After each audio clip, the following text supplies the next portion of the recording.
Good afternoon and welcome inside Regency Furniture Stadium as we prepare for Game 1 of a 4-game series between your Southern Maryland Blue Crabs and the visiting New Britain Bees. Brandon Milanda here alongside my broadcast partner Andrew Banstra. Blue Crabs enter today's game with a record of 7-14. They're fourth in the Freedom Division. Bees 6-15. They're third on the Liberty side. The Blue Crabs will send right-hander Daryl Thompson to the mound, looking to end a 3-game skid. They dropped the final 3 games in a road trip against the Sugarland Skeeters. 7 straight games in Sugarland, Texas against the Skeeters. Team split the first 4 2-2, and Sugarland dominated the weekend. Andrew, back here today with Thompson on the mound. What do the Blue Crabs have to do to snap the skid and turn this thing around here as we enter the end of the first month of the season? Well, you really said it, and what it comes down to in an interesting matchup between the New Britain Bees and the Blue Crabs is the pitching really so far statistically has been the struggle for the Blue Crabs, and they've been okay at the plate. And for the Bees, it's been the exact opposite. The Bees have posted a team 3.77 ERA, which is, you can deal with that, but when you have a 2.19 batting average, that's just not going to cut it in this league. As for the Blue Crabs, a 6.49 ERA is not going to cut it as a pitching staff, whereas a 2.73 batting average is something that you can work with. So they got to keep hot at the plate, led by the leadoff hitter for them, Johnny Bladell. And you're going to have a good, you can presume that you're going to have a good outing out of your pitcher, Daryl Thompson, tonight. So it should be a good matchup for the Blue Crabs. Thompson, the one person you can say hasn't been struggling for the Blue Crabs on the mound. You mentioned the team ERA is up near 7, sitting at a 6.5 right now.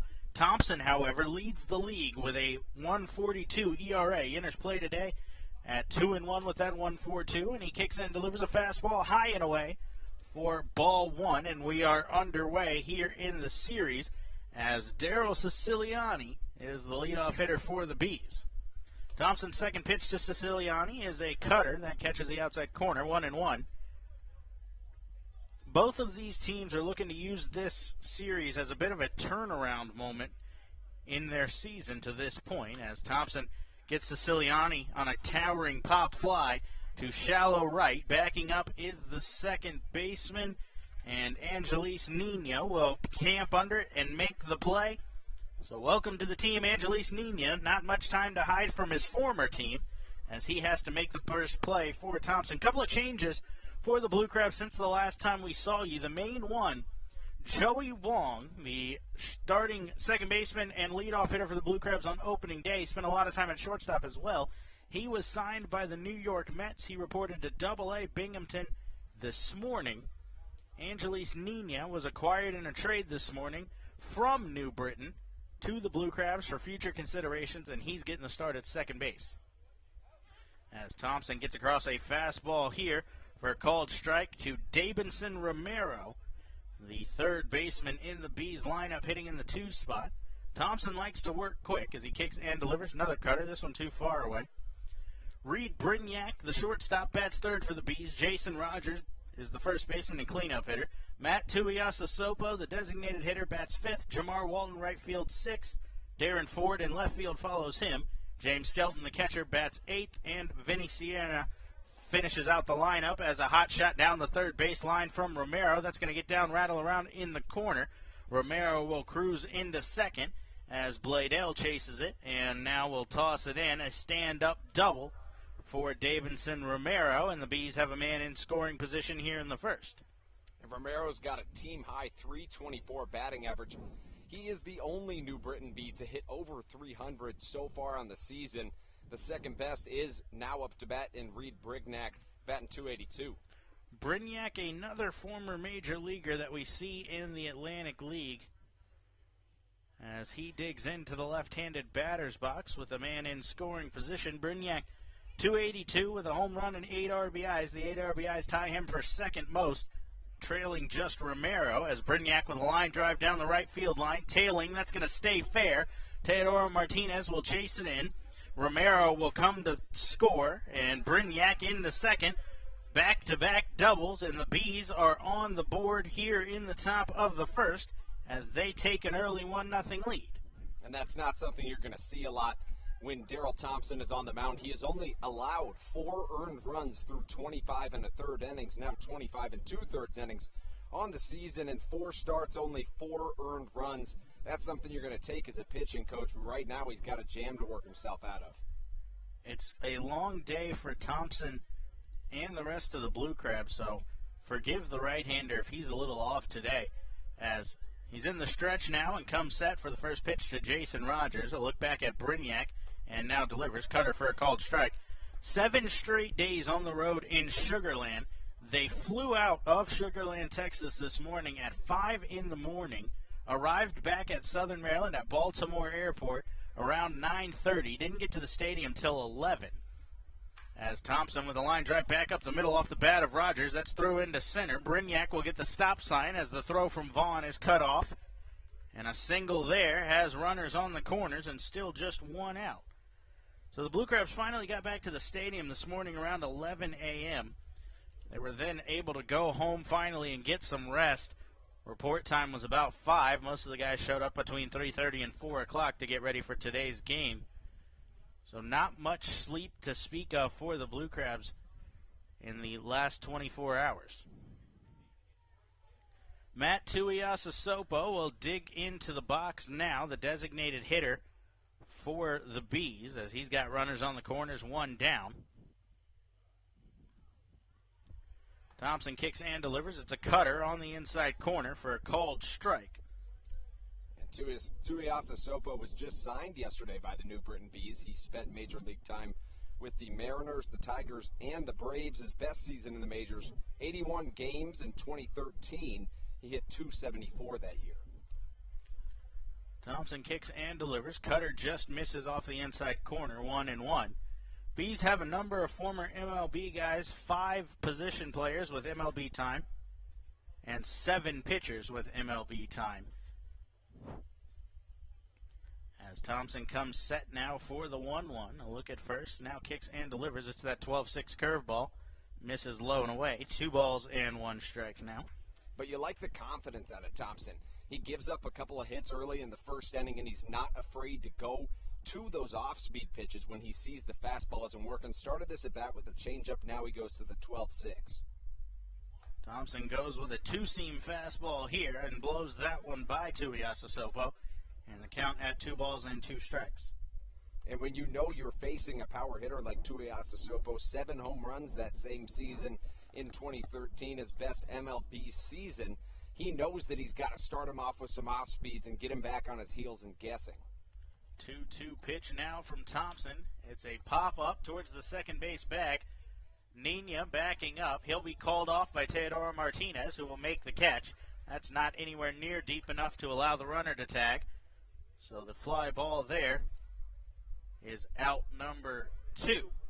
Defensive alignment behind Daryl Thompson. You got Johnny Bladell in left field, Corey Vaughn in center, Teodoro Martinez in right field.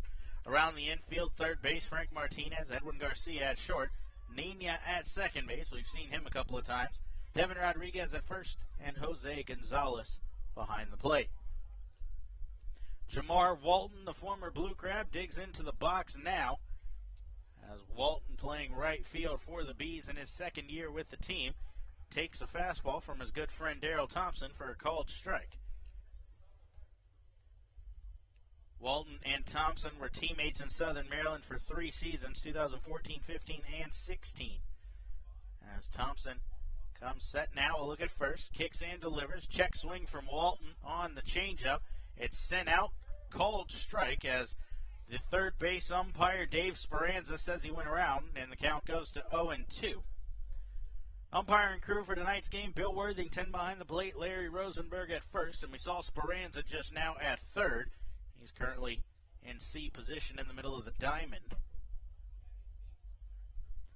Thompson 1 strike away from limiting the damage to just 1 as he comes set at the chest and delivers 12-6 curveball. That one dips a little low. Walton able to lay off, and the count goes to 1-2. Walton does have a propensity to chase pitches out of the zone. He struck out 13 times on the season as opposed to just 4 walks. Broken bat here as it's flared out towards Nina. He's going to make the play easily, and that will retire the side. So Thompson gives up 3 straight hits, but he allows just 1 run on 3 hits, no errors, and strands 2 on base.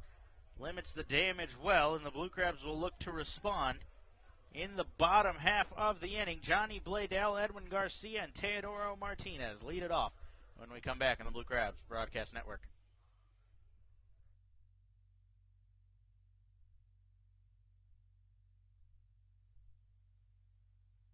Hey, this is Sam Runyon, and you're listening to the Blue Crabs Broadcast Network. Be sure to bring Mom out to the ballpark on May 13th to celebrate Mother's Day as the Blue Crabs take on the Road Warriors. All mothers will have a chance post-game to participate in the Diamond Dig presented by Allpond for a chance to win a Diamond Prize package. For more information on this and any other exciting events throughout the season, please visit our website at somdbluecrabs.com or you can call us at 301-638-9788. Ladies, this is Corey Vaughn. Be sure to join us at the ballpark every Wednesday night for Wind Up Wednesday presented by Cove Point Winery. On select Wednesday nights throughout the year, ladies get in for just $5. You can also enjoy free wine samples from Cove Point as well as free services from Therapeutic Massage and Wellness. For more information and the available dates, please visit us online at somdbluecrabs.com or call us at 301-638-9788.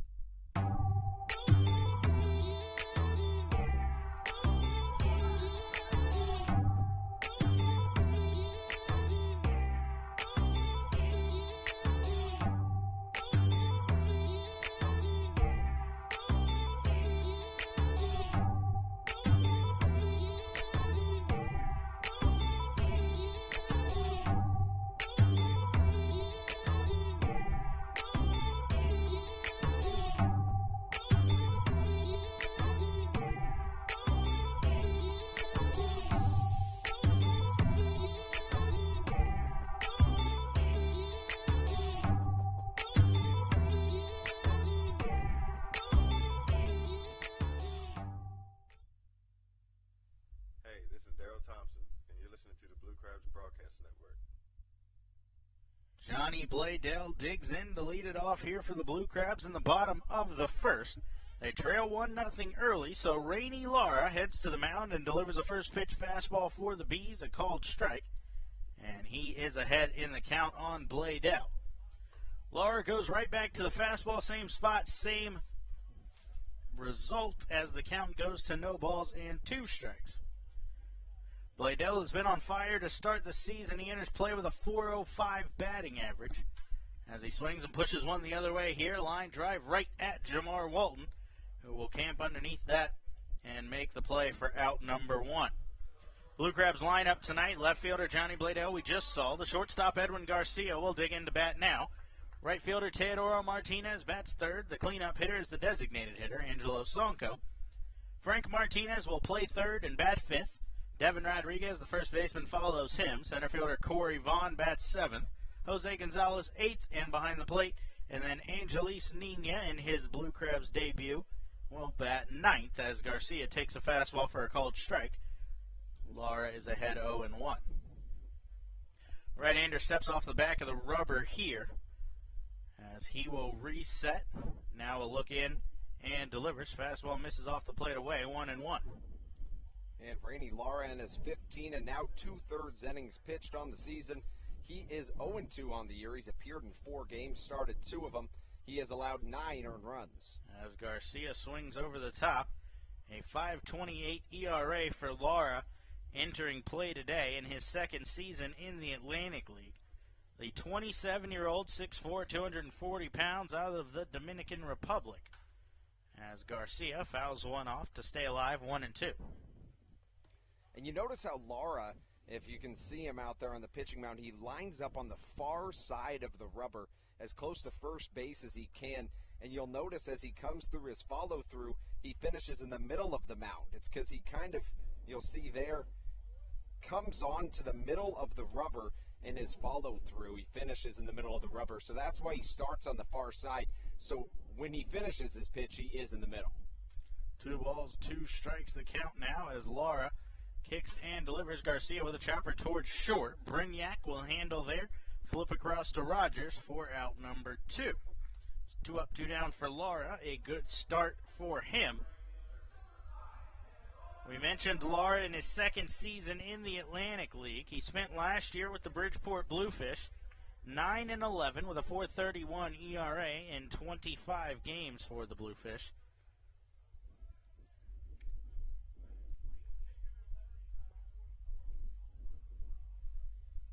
That'll bring in Teodoro Martinez. Martinez batting third today. First time we've seen him this high in the lineup as he takes a big cut but swings over the top of that one. No balls and 1 strike.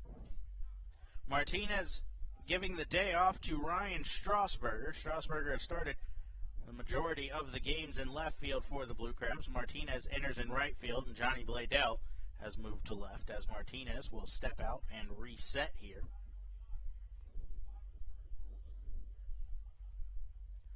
Lara working quickly as soon as Martinez back in. He kicks and delivers. This one misses low and away. 1 ball and 1 strike as the count evens up. And Teodoro Martinez is a guy who's really been hot lately, especially in this past series against the Skeeters. He's batting .344 on the year after a very slow start. He gets slotted in the 3-hole on the homestand. Breaking ball that Martinez wisely lays off. Showing good patience at the plate after attempting to jump on a first pitch that he saw.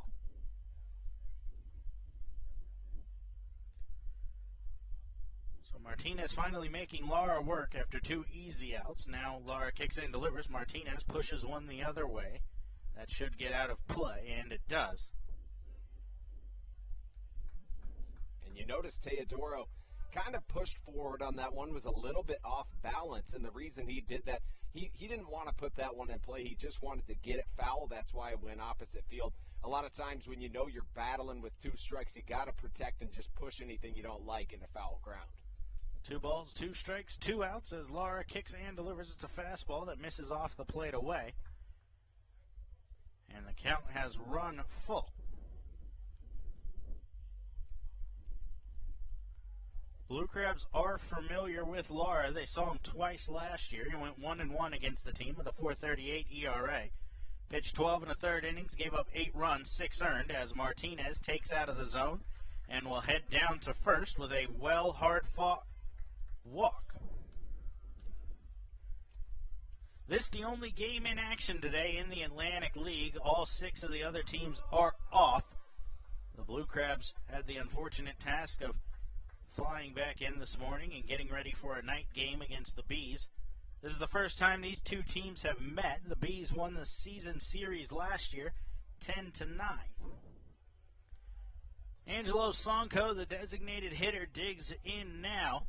He's batting cleanup, and the Blue Crabs still waiting for him to get things rolling as Lara kicks and delivers. First pitch fastball, misses away. 1 ball and no strikes. Sonko's a guy with a lot of power behind that bat. He finished 3rd in the Atlantic League in home runs last year, 4th in the American Association with the St. Paul Saints in 2015. So once he gets rolling, it's going to be big. Runner goes from first, pitch misses low. The throw skips by the shortstop as Martinez is in with a stolen base. And he moves himself up 90 feet into scoring position. Good timing there for the Blue Crabs to go. Worst case scenario is Sonko leads off next inning. But instead, Martinez picks up his first stolen base of the season. He's now 1 for 2 and is in scoring position for the cleanup hitter, who has a 2-0 count, hitter's count here.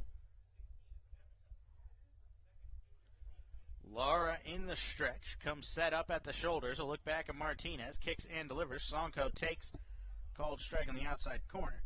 Sonko, 10 games for the Blue Crabs to this point, 9 for 39, a .231 average. He has just 1 extra base hit, 1 run scored. No home runs, no RBIs, but he has drawn 6 walks. And that speaks to the pitchers knowing the power he has in his bat. They're careful pitching to it. 2-1 pitch. Sonko takes right down the middle, and the count evens up 2-2. that was the pitch I think he wanted there. If he could have that one back, I think he'd take a cut. I think you're exactly right, and you could tell that he really wanted it. He gets back in, and you see that he is a pull hitter. He likes hitting it to the right side of the field, your right side of the field on the screen, and you can see the infield showing that. Second baseman is to your right from where he'd normally be, shortstop the same. 2 balls, 2 strikes, 2 outs as Sonko takes a big cut and able to foul it off and stay alive in the at-bat. Infield with a bit of a shift. Outfield playing Sonko relatively straight up. Maybe in a little bit more than usual, as they would against the powerful lefty, but trying to cut down the run with Martinez. Good speed at second. Anything on the outfield grass, I imagine Frisbee would wave him around. Yeah, I think you're right. The center fielder is more shallow than he would typically be, and before Teodoro took second, there was a little bit more of a shift, and you're right, they were a little bit deeper, so they're trying to cut off that run, make a shorter throw to throw out a potential base hit if Teodoro could try to score. Sonko was able to foul off another pitch, so battling in the at-bat after 2 quick outs. They're now making the right-hander work. 8th pitch of the at-bat upcoming as the 2-2 once more. Sonko with a hot shot towards first, right at the first baseman Rogers, who will snatch it out of the air, and that will retire the side. Good contact there from Sonko, but nothing to show for it. No runs on 1 hit, no errors, 1 man left on base for the Blue Crabs. Thompson back to the mound, bottom of the lineup, 7-8-9, due up as he looks to bounce back in the second when we return on the Blue Crabs Broadcast Network.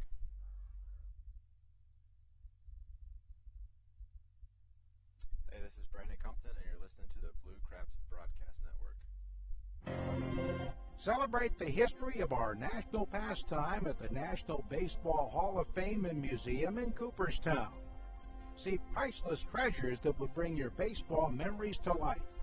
Cooperstown is where you, your family, and your friends can relive baseball's greatest moments and honor the all-time greats of the game. Plan your family visit today at baseballhall.org.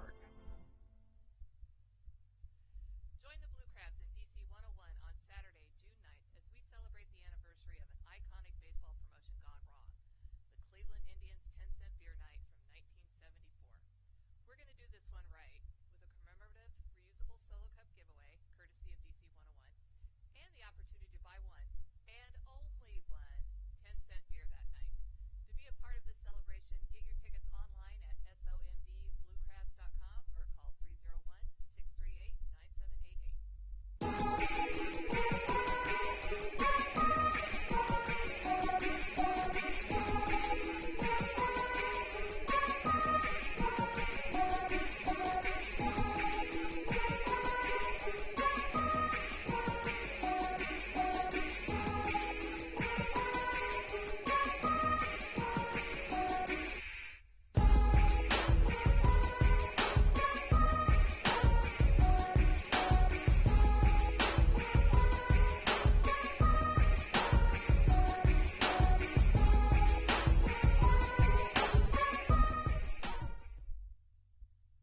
Hi, this is Courtney Knischel, General Manager of your Southern Maryland Blue Crabs, and you're listening to the Blue Crabs Broadcast Network.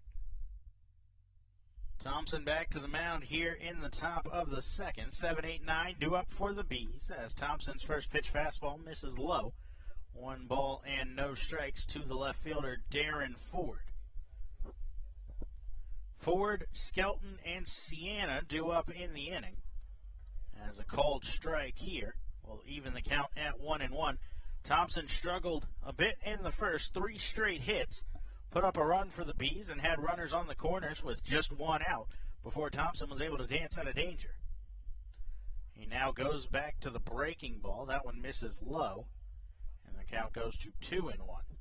And when you talk about Thompson's brilliance on the mound, you see that last inning he got 3 guys to fly out to second base, 3 right-handed hitters, and that is very uncommon. It shows you that he has the batters on their heels.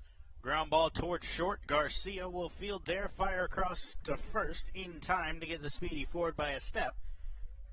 And this inning starts with a ground out for out number 1. That'll bring up the catcher, James Skelton. Skelton in his second year with the Bees, another former Blue Crab. Skelton has moved down in the order. We saw him leading off a majority of last season for the Bees. A little bit strange for a catcher, but he's listed as a catcher/second baseman. Skelton has tons of speed, as he's stolen 145 career bases, just caught 41 times, including 17 last year. So not your typical catcher, as Thompson delivers a 1-0 outside, 2 balls and no strikes. Skelton picked up 100 hits last season, but the accomplishment he's most proud of, 101 walks on the year for the Bees. Line drive towards short. Garcia loses it a bit there, as that's going to go right at him, and now he tries to duck out of the way. It kicks off of his glove and into center field. That was a bit strange there. It's going to go down as an error on Garcia. You know, you saw last inning the shortstop for the New Britain Bees, Reed Brignac. He was out there at short, and he had his glove in front of his face. He was trying to block the sun, and that tells me that the sun has to be very bad out at the shortstop position, and you could tell Garcia just lost that one in the sun and had to get out of the way. You can see it on the broadcast. There's a shadow covering almost the entire infield. I say almost because Garcia and second baseman Angelis Nina are hung out to dry as Thompson gets one across. Right up the middle, there's a break in the shadow that has the sun right on top of Garcia and Nina where they have to play. So for about another half inning to full inning, they're going to have to battle that sun. Anything on the ground they can see in the shadow, but a line drive like that, you lose. As squared a bunt here from Sienna. Gonzalez dives. Thompson jumps over the catcher, and the ball will land safely in foul ground. Daryl Thompson showing that athleticism once again. As Gonzalez tried to lay out, Thompson was coming hard in too. Ended up leapfrogging his catcher on the foul ball, and the count goes to 0-2. And Thompson still got it at 33 years old. The athleticism showing there, you're right. And as an infield and really as a field right now, when you're dealing with this sun, you really appreciate the quick work and the quick tempo that Daryl Thompson uses on the mound. You want to get in and out as fast as you can and let the opposing team have to battle with the sun until the shadow covers the rest of the field. You want to hit as much as you can with this awkward shadow. As Thompson goes to the breaking ball, swung on and missed, and he picks up his first strikeout of the night for out number 2 here in the inning. And how about that for a absolutely filthy pitch from Daryl Thompson? That one started all the way at Skelton's head, and it started all the way at Sienna's head and went all the way down to the floor, and you could just tell he was guessing on that one. Daryl Thompson does a great job changing speeds and location despite not having the top velocity in the league. First pitch swinging is the leadoff man, Daryl Siciliani, as that one's flown out towards right. Martinez will camp underneath it and make the catch to retire the side. Thompson works around the error. No runs, no hits, 1 error, 1 man left on base in the inning. Blue Crabs looking to tie this game or more in the bottom of the second. Frank Martinez leads it off when we come back on the Blue Crabs Broadcast Network. Are you looking for the latest and best in Blue Crabs gear? Look no further than the newly redesigned and restocked Crab Shack Team Store anchored by EC Sports. The Team Store features everything from old favorites like game replica hats and t-shirts to novelty items and collectibles. You can even purchase local art from our Southern Maryland Artist Showcase. You can visit our Team Store anytime 9 to 5 as well as during all home games. The Team Store is also available online by visiting somdbluecrabs.com and clicking the Store tab. Hey fans, this is Craig Stem, pitcher for the Southern Maryland Blue Crabs. Make sure you come out every Thursday for Foster's Grill Wings and Beer Night. For just $30, you can enjoy a ticket to the game and 2 hours of all-you-can-eat Foster's Wings and all-you-can-drink beer in the Legends Clubs from 6:30 p.m. to 8:30 p.m. For more information, please visit our website at somdbluecrabs.com or call us at 301-638-9788. Are you looking for the best place to entertain your group, large or small, this summer? Look no further than the Blue Crabs at Regency Furniture Stadium with our newly renovated Luxury Suites and Legends Club, as well as our brand new Party Suite. Our luxury suites have all new amenities and are sure to please your group, while our clean, upscale Legends Club can host up to 160 guests for a game or any time. New for 2018, the Blue Crabs are excited to announce our brand new party suite for groups up to 50 guests. It's double the space for double the fun for double the group, just $20 per person. Call group sales at 301-638-9788 to book your group today.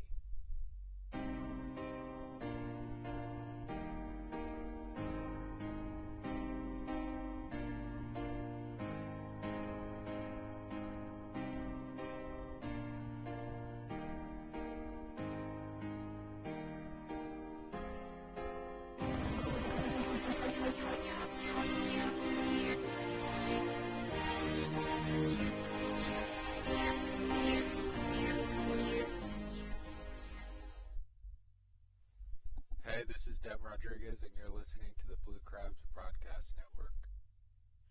The switch hitter Frank Martinez digs in to lead off here in the bottom of the second. Batting from the left side against the right-hander Lara. He takes a fastball in the outside corner, and Lara is ahead, no balls, one strike. After a couple of quick outs in the first, Teodoro Martinez and Angelo Sonko ended up making Lara work pretty hard to get through the inning. 22 pitches for the right-hander to get through the frame. 1-1 the count now as Lara kicks and delivers. Frank Martinez, a blooper out towards shallow left. Ford battling the sun now as well, but he's able to find it and make the catch for out number one.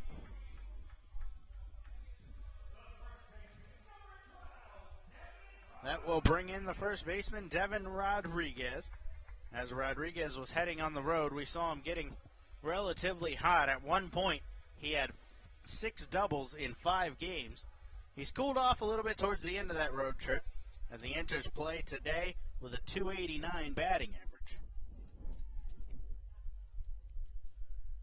Many times in professional sports we talk about and we mention athletic families. Devin Rodriguez's mother played semi-professional softball for 16 years. How about that? Runs in the family, the game of baseball and softball. Sister plays college softball as well currently, as the first pitch to Rodriguez misses inside. 1 ball, no strikes. Rodriguez, despite the cool-off as of late, still does lead the Atlantic League in doubles, 10 of them, the only double-digit doubles in the league. Lara kicks and delivers. Rodriguez with a line drive towards right. That's going to get down. Walton racing to cut it off. He will do so successfully. Rodriguez turns. He was thinking to, but will wisely throw on the brakes and settle for the single. I feel like every time Rodriguez hits the ball, he's thinking to at this point. That'll bring in center fielder Corey Vaughn. Vaughn has struggled heavily to start this season. Blue Crabs really need him to turn it around here back at home. He's just 6 for 34 on the road, 7 for 33 at home, 212, 176. When you add up and do a little math there, you get a 194 average with 2 home runs, 6 RBIs. Vaughn swinging on the first pitch, grounder towards short. Brignac on to Sienna, on to first in time for the 6-4-3 double play. As that will end the inning. A 1-2-3 frame for Lara with the help of the double play. No runs, 1 hit, no errors, nobody left on base. We head to the third, 2-3-4. Due up when we come back on the Blue Crabs Broadcast Network.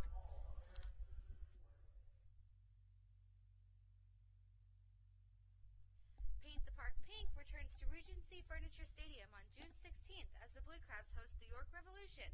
Be sure to come out and support Maryland Charles Regional Medical Center as they aim to raise awareness for breast cancer. The Blue Crabs will host a post-game jersey auction with all proceeds returning to MCRMC. For more information on this or any other exciting events throughout the season, please visit our website at somdbluecrabs.com or you can call us at 301-638-9788. Hey kids, this is Joey Wagman from the Southern Maryland Blue Crabs. Don't forget, every Sunday is Kids Day at the ballpark, brought to you by Waldorf Orthodontics. Every Sunday home game, kids can enjoy a pregame autograph session with me and other players, $3 ice cream helmets all day long, and free admission to Pitch's Playground. Post-game, you can all come on the field and run the bases. For more information, please visit our website at somdbluecrabs.com or call us at 301-638-9788.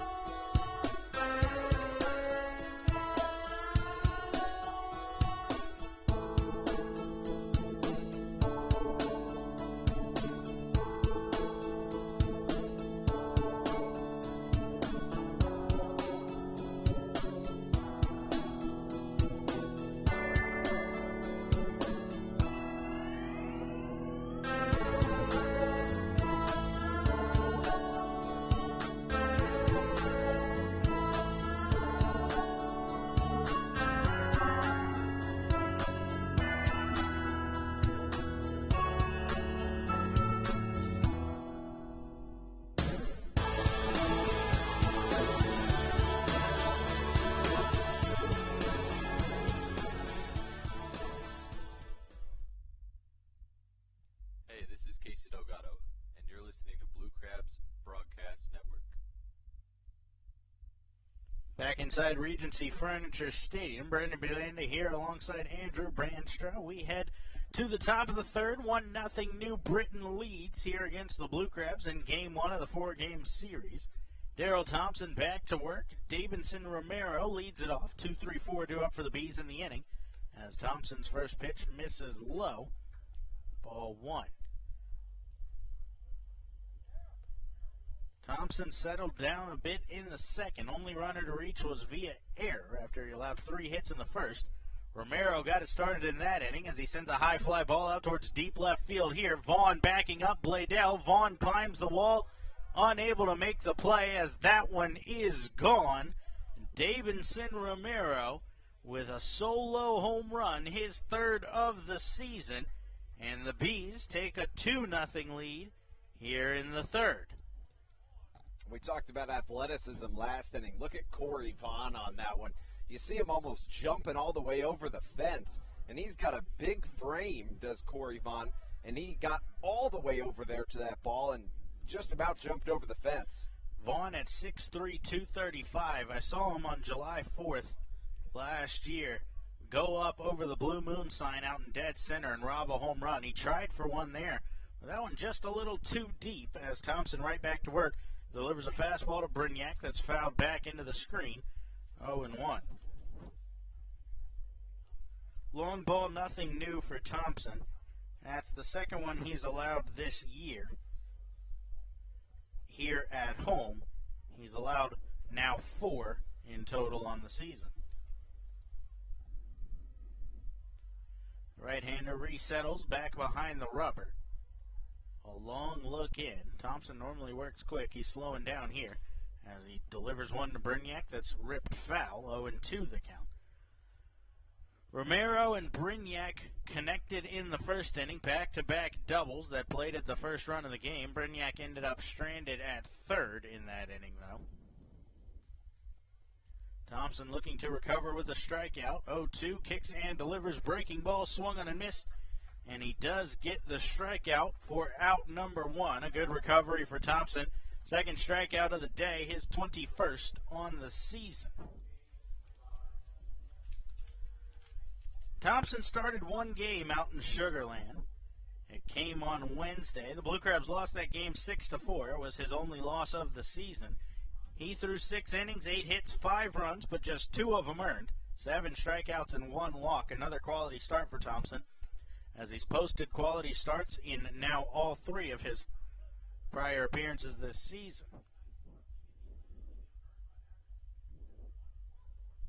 Or 4, excuse me. This is his 5th. As his first pitch to Jason Rogers missed, he now readies for the 1-0. Rogers with a line drive towards short. Garcia will field on a hop and fire on to first, and that shows the difference that one inning can make as Garcia makes a good play. You'll notice now that that shadow we spoke of is completely gone, and Garcia easily able to handle that one after struggling with a bloop line drive to him last inning because of the sun. That'll bring in Matt Tuiasosopo. He's 0 for 1. Flew out to right field in the first.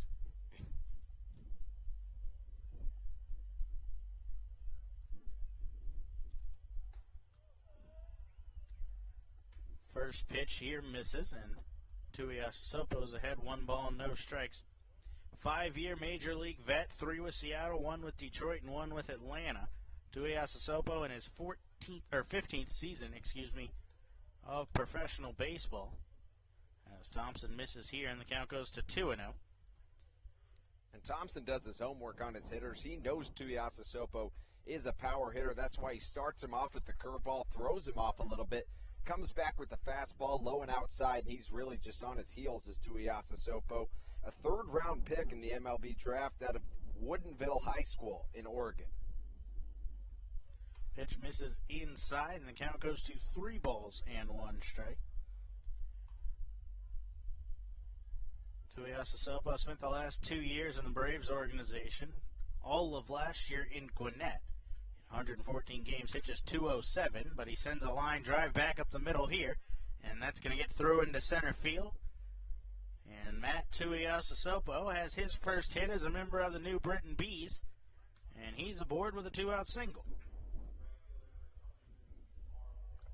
That will bring in Jamar Walton. We mentioned Walton and Thompson, teammates for 3 years, still good friends. Walton joined the Atlantic League in 2014 as a member of the Lancaster Barnstormers, played 4 games there, and then came over to Southern Maryland for 53.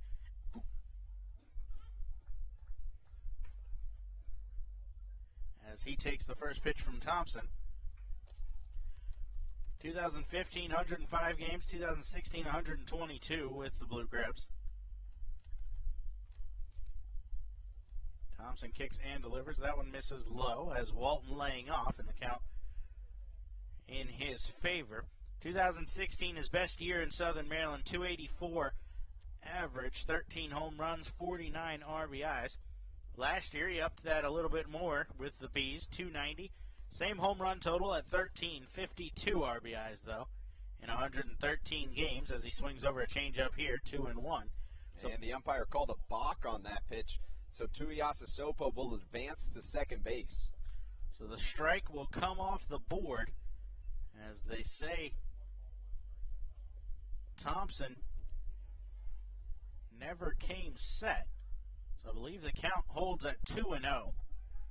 Thompson fires to second, very upset on the mound as the very late call out from the third base coach from New Britain. They never saw Garcia crashing, and Tuiasosopo was dead to rights if Thompson puts that on the bag, but Garcia had to leap for the ball.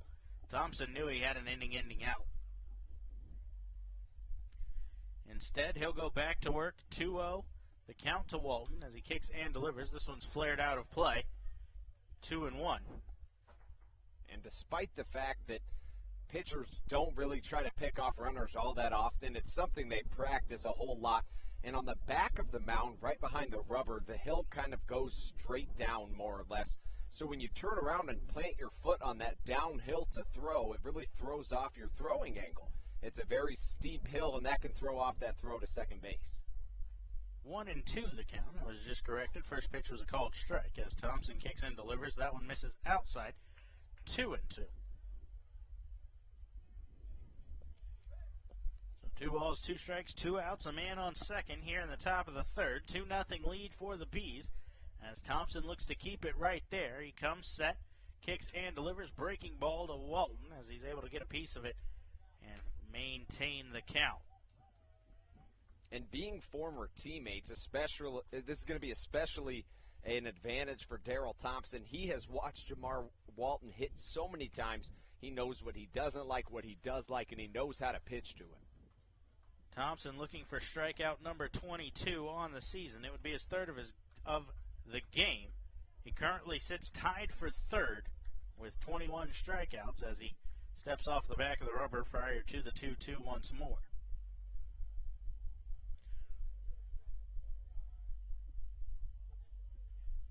Breaking ball here, big cut from Walton, swung on and missed as Thompson does get the strikeout. Second of the inning, third of the game, and that will retire the side. With a solo home run from Davidson Romero, adds another to the lead. 1 run on 2 hits, no errors, 1 man left on base for the Bees in the inning. We head to the bottom of the third, 8-9-1, due up for the Blue Crabs. Angelis Nina will make his Blue Crabs debut when we come back on the Blue Crabs Broadcast Network. Hey, this is Cash Beecham, and you're listening to the Blue Crabs Broadcast Network. There's no better way to celebrate Independence Day than with America's pastime.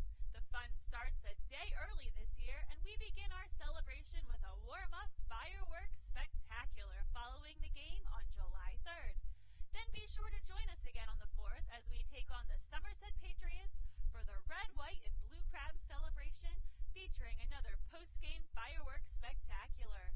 For more information on this, or to ensure your seat today, please visit our website at somdbluecrabs.com, or you can call us at 301-638-9788. Hey fans, this is Sam Runyon, right-handed pitcher for the Southern Maryland Blue Crabs. Make sure you come out every Thursday for Foster's Grill Wings and Beer Night.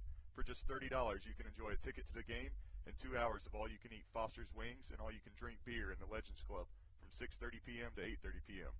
For more information, please visit our website at somdbluecrabs.com or call us at 301-638-9788.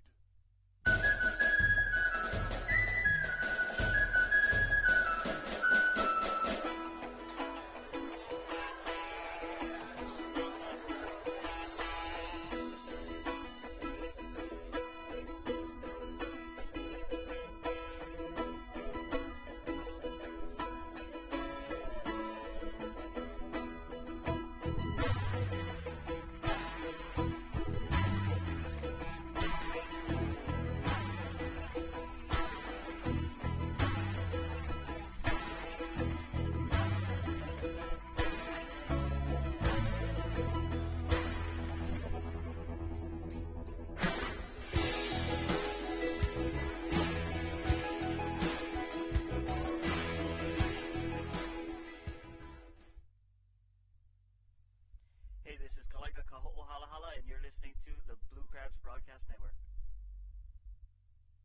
Jose Gonzalez digs in to lead off here in the bottom of the third. 2-0 Bees lead as Laura, back to work, delivers a changeup. First pitch for a called strike. 0-1 on Gonzalez. 8-9-1 due up in the inning for the Blue Crabs as Angelis Nina awaits on deck to make his debut for the team. Lara resets. Gonzalez does the same. Gonzalez, a .234 hitter on the year, 1 home run, 7 RBIs. He's platooned with other catcher on the roster, Austin Green, as a called strike. Gonzalez, not a big fan of that call. I think he will accept it, though, but let the umpire know that if it's called on me, I want it for my pitcher as well. Gonzalez has started 13 of the 21 games, Green with 8, so this is his 14th start as he takes outside 1-2. Not sure what happened there on the toss back from Skelton. Looked like it slipped out of his hand and ended up heading towards shortstop a little bit there. And I know exactly what happened. I feel his pain. Every once in a blue moon when you're throwing a baseball, you hold on to it just a little bit too long. That's what happened here. He spiked it right into the ground.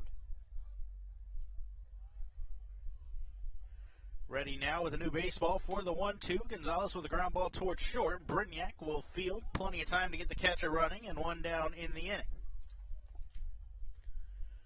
Lara has allowed a hit in each inning to this point, but a double play and a line out have helped him escape the innings as Angelis Nina will dig into the box now. Ready for his first at-bat coming against his former team. Nina actually rode the bus down with the New Britain Bees. Was acquired this morning by the Blue Crabs in a trade. Ended up just walking across the locker room to join his new team. Fastball first pitch. Called strike, 0-1.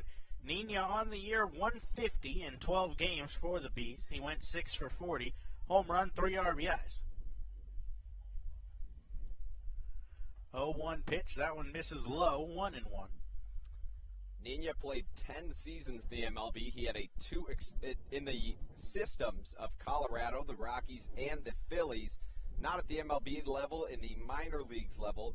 He is a .283 hitter throughout those affiliated seasons.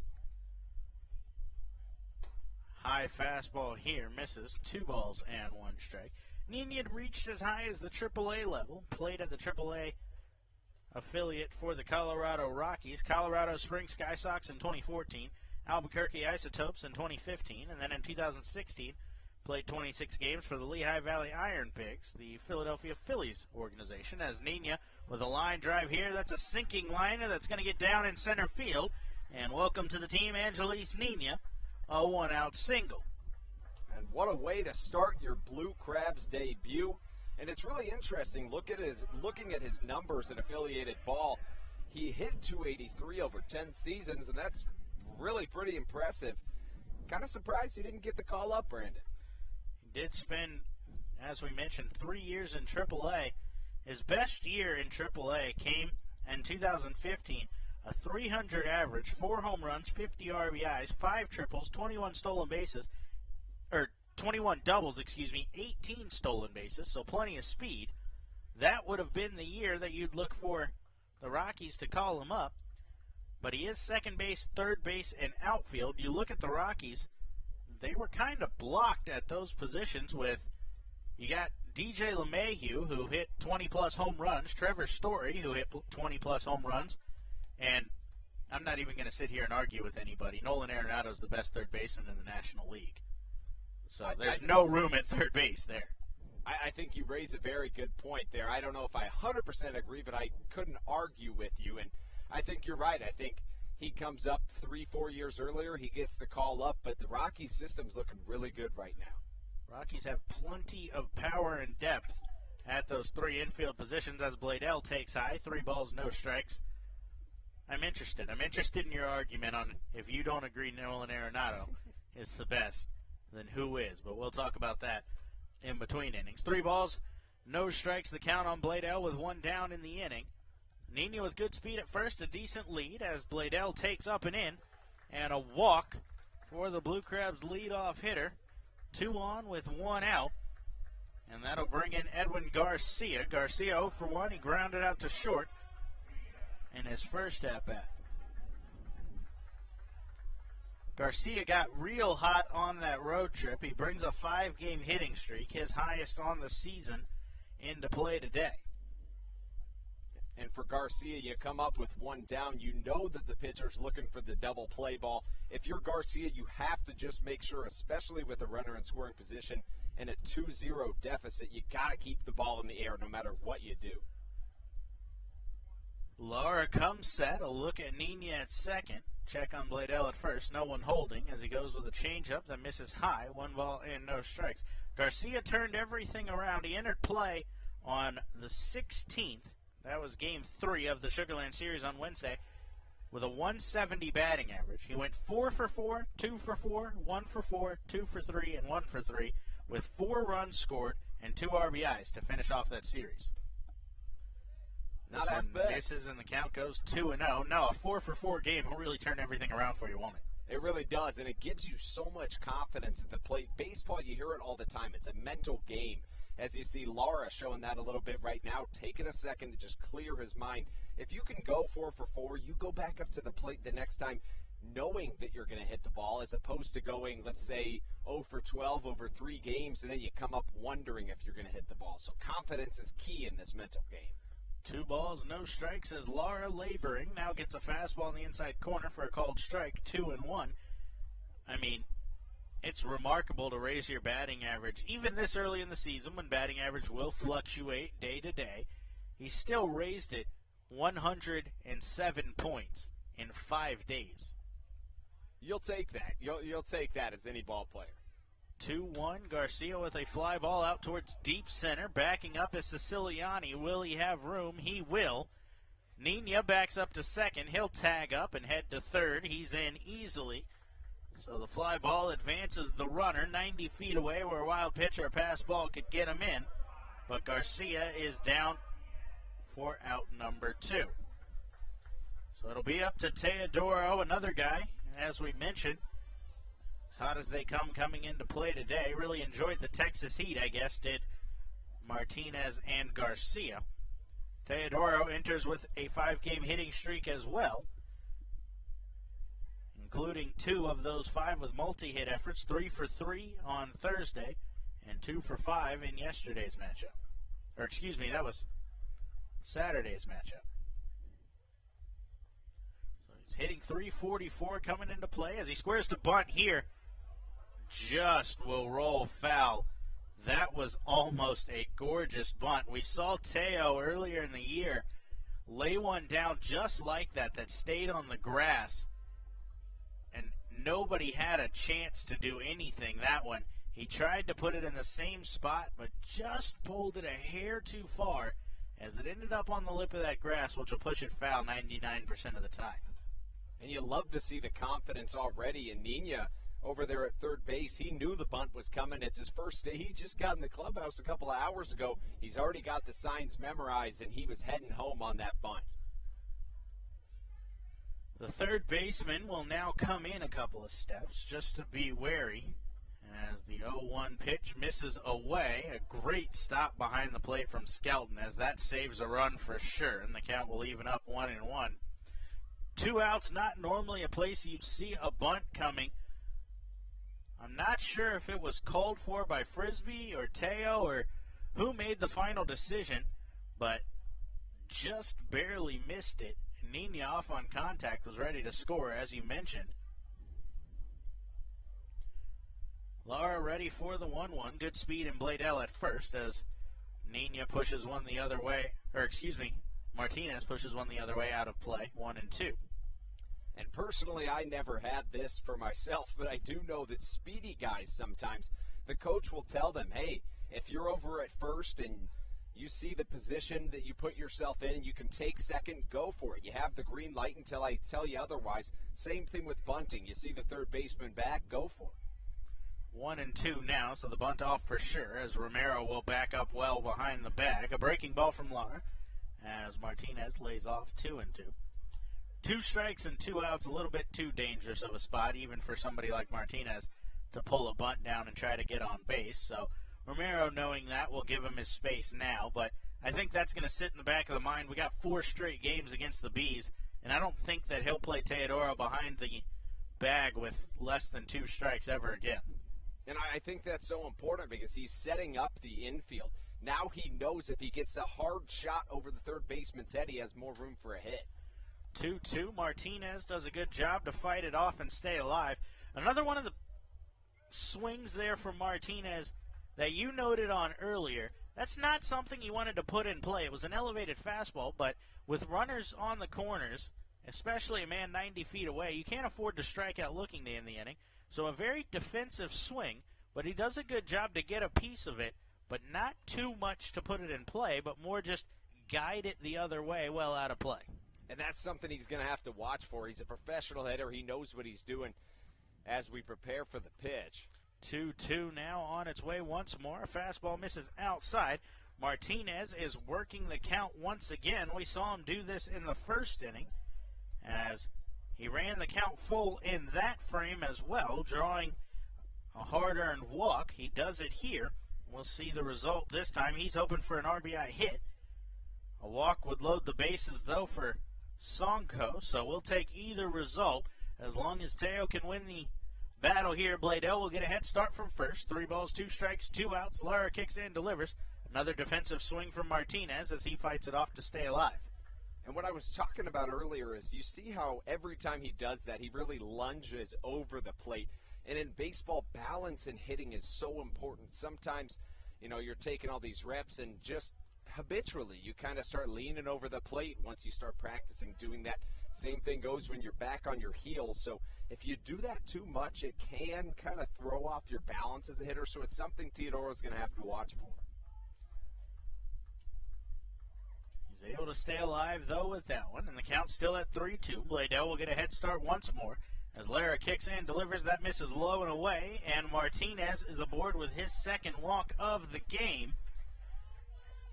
Bladell will advance to second, and that will load the bases for Angelo Sonko with 2 down in the inning. Time is called as that will bring Mauro Gozo out of the dugout for a conversation with his starter.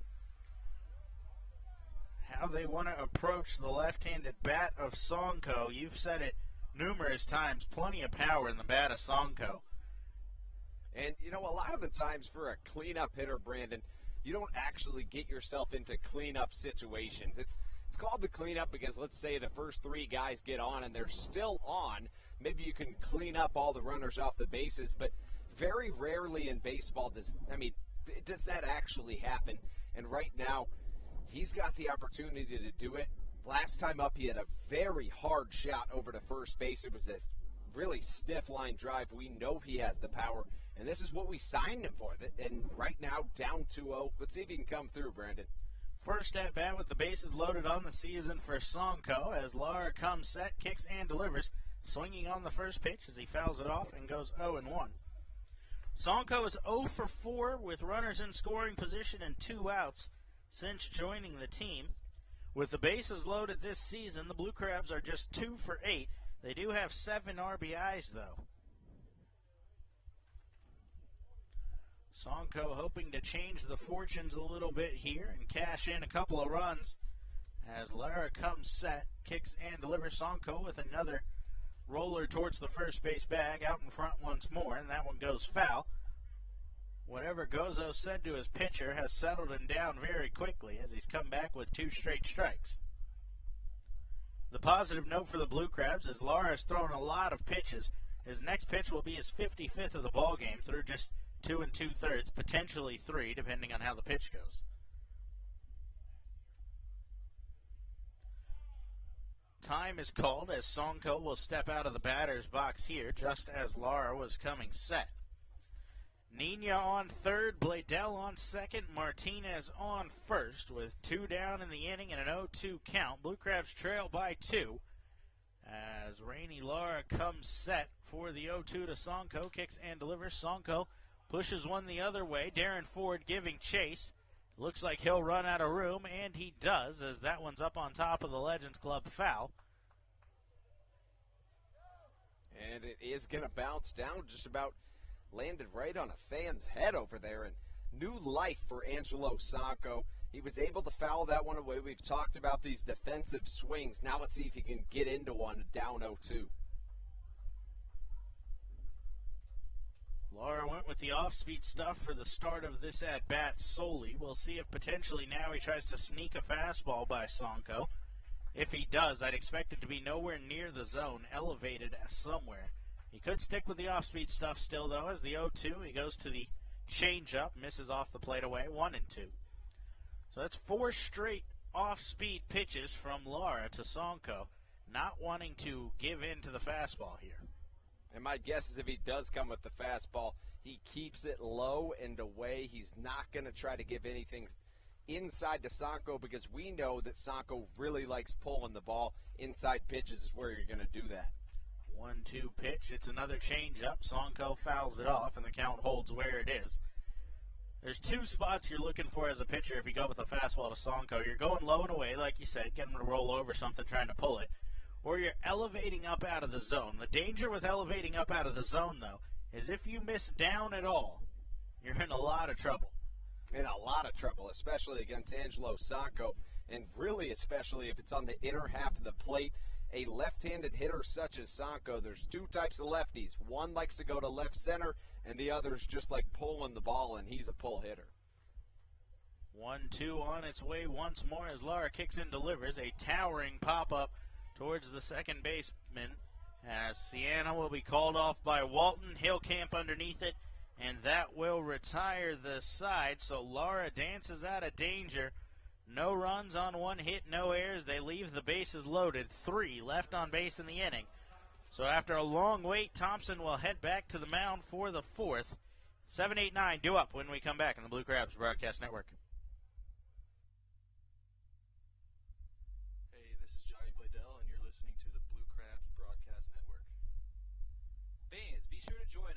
July 21st for Jurassic Ballpark as the Blue Crabs take on Lancaster.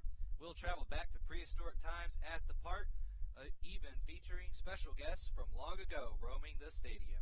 To get your tickets for this exciting event, visit us at somdbluecrabs.com or call us at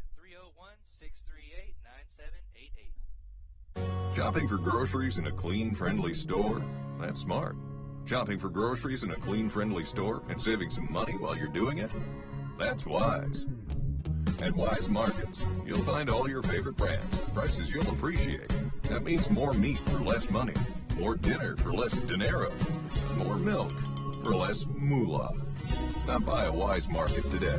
Eat better, spend less, that's wise.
Back here inside Regency Furniture Stadium as Daryl Thompson back to work here in the fourth.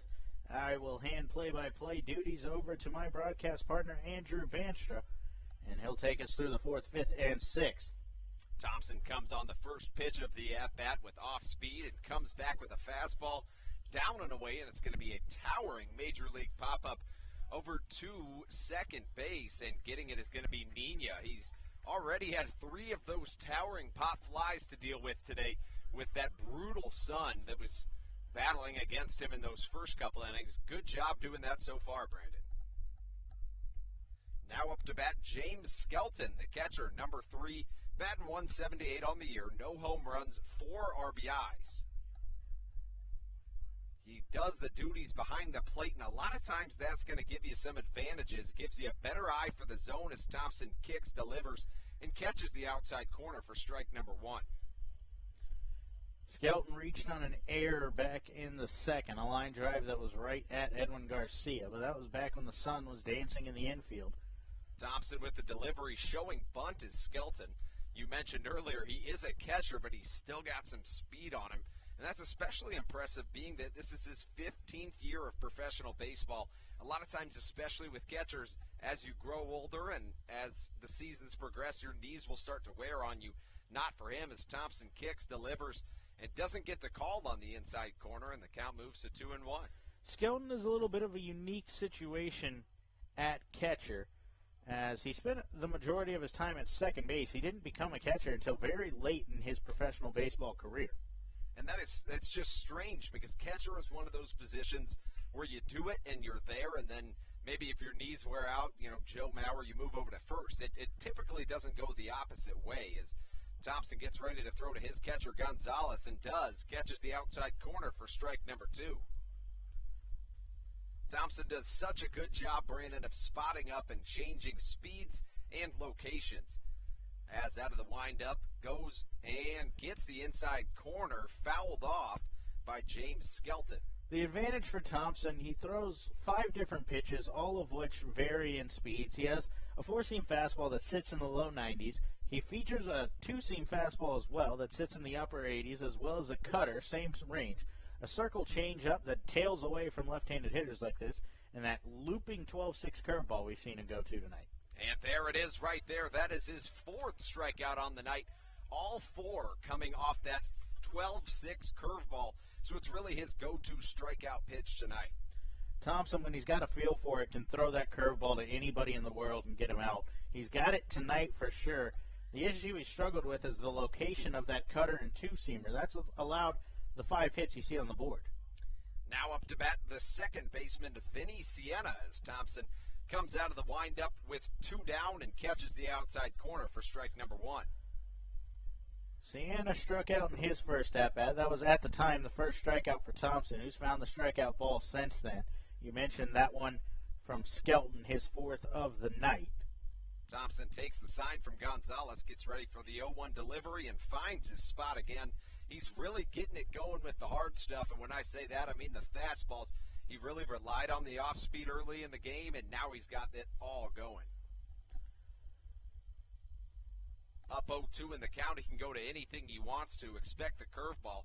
Here's the delivery. There it is, and there's another Darryl Thompson strikeout, back-to-back Ks for the veteran from La Plata, Maryland, just down the road after 4.5 innings. Make that 3.5 innings. The score is 2 for the New Britain Bees, 0 for the Blue Crabs. We'll be right back on this, after this break on the Blue Crabs Broadcast Network.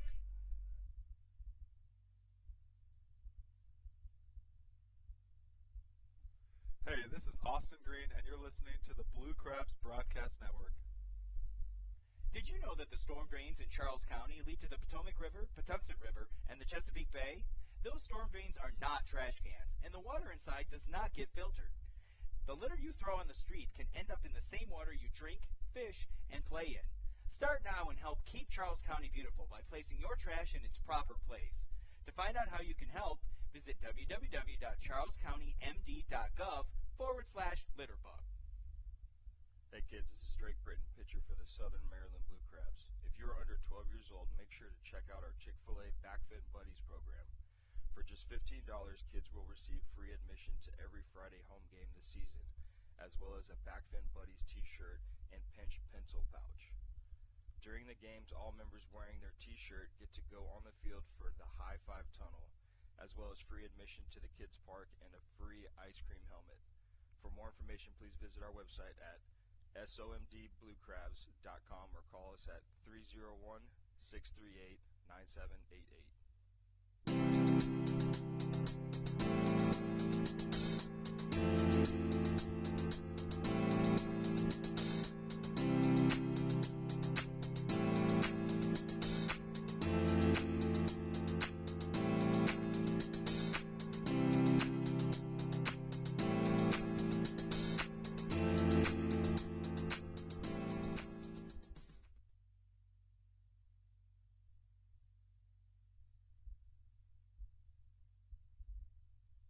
Hey, this is Jose Gonzalez, and you are listening to the Blue Crab Broadcast Network. Welcome back to Waldorf, Maryland, as we get going to the bottom of the fourth with the third baseman, Frank Martinez. Randy Lara's had a good outing so far through 3, and he delivers the pitch to Martinez. It's going to be blooped out to left field. Coming under it is Ford, and he does get under it for the first out. Lara's done a good job making quick work of the Blue Crabs thus far, with really a hot-hitting team. To some extent, they've been very streaky thus far this year. The thing I've noticed about Lara today is there's no in-between. It's either a 1 or 2 pitch at-bat, or it's an 8 or 9 pitch at-bat. So that can be a good thing or a bad thing, depending on who you're hitting against, and also that does depend on the hitter. You have a guy like Teodor Martinez, and he's really good at fouling off those pitches. Other hitters are very aggressive as Devin Rodriguez steps in the box. He's been very hot at home lately, Brandon. Had those back-to-back games with 2 doubles in each of the game, led today off with a line drive single over to right as he takes ball 1. And the second pitch of the at-bat is going to be drilled into right center, but not quite deep enough. Cisalani's going to get under it for a quick out number 2. And if you're the Blue Crabs, you want to give Thompson a little bit more time in the dugout. You could really use one of those longer at-bats. 3 pitches is all it's taken to get the first 2 here. We mentioned last inning that Lara was creeping up with the pitch count, but this inning could really turn that around. He's at 61 right now. I'm expecting Vaughn to be taking all the way on the first pitch here. We'll see what happens. And Vaughn gets ready for that 0-0 delivery, gives a check swing to no avail. It's going to be strike number 1. He probably really wanted that one, Brandon, but you're right. My guess is he did get the take call over there from Coach Frisbee, as the second pitch of the at-bat's going to be an off-speed pitch right down Broadway as well, and it looked like Frisbee gave him the take on that. I think Vaughn, just a professional hitter, knows he has no choice, but Lara doing a good job on the mound of knowing that the Blue Crabs can't afford a 5-pitch inning and pounding the zone. And a foul ball by Corey Vaughn comes right next to the press box. and he does a good job. And now he has matched the pitch count from the rest of the inning. See if he can push it just a little bit further or get something he likes and push it out into the outfield. Vaughn, a 194 hitter, prepares for the 1-2 delivery, and that does not catch the plate. Looked good from up here, and I think Lara thought so as well, but that veteran eye of Corey Vaughn thought otherwise. He gets the call, and the count goes to 2-2. Pitch might have missed low, I think, is what I saw from up here, but who knows. Vaughn hits one over to the shortstop. Brignac gets it over to first. Rogers puts him out. A 1-2-3 inning for Lara shuts down the Blue Crabs in order. No runs, no hits, no errors, no runners left on base for the Blue Crabs as we are finished with 4 here at Regency Furniture Stadium. We will send it to break, and we will be back soon on the Blue Crabs Broadcast Network. Hey, this is Ryan Strasburger, and you're listening to the Blue Crabs Broadcast Network. Blue Crabs fans, what's more American than baseball and a barbecue cookout? Quite frankly, the two go together like stars and stripes, rockets and red glare, and liberty and the pursuit of happiness. So when you come to Regency Furniture Stadium's all-you-can-eat picnic pavilion, you get both at a great price. The best part is that groups from 20 to 400 plus can enjoy the picnic pavilion, and when you include this home run of a deal with the kids park, paddle boats, and on-field fun, you have a grand slam of an opportunity. Call today at 301-638-9788 to speak with a sales executive or visit somdbluecrabs.com for more information. This is Rick Meehan, Mayor of Ocean City, Maryland. For everyone who's put off planning a vacation this summer, I've got good news for you. Ocean City, Maryland is a procrastinator's paradise. We've got 10 miles of free beach, an amazing 3-mile boardwalk, golf, fishing, shopping, dining, and free events 7 nights a week, including fireworks, boardwalk light shows, dance parties, and movies right on the beach. It's not too late. Book a visit today at ococean.com. That's ococean.com.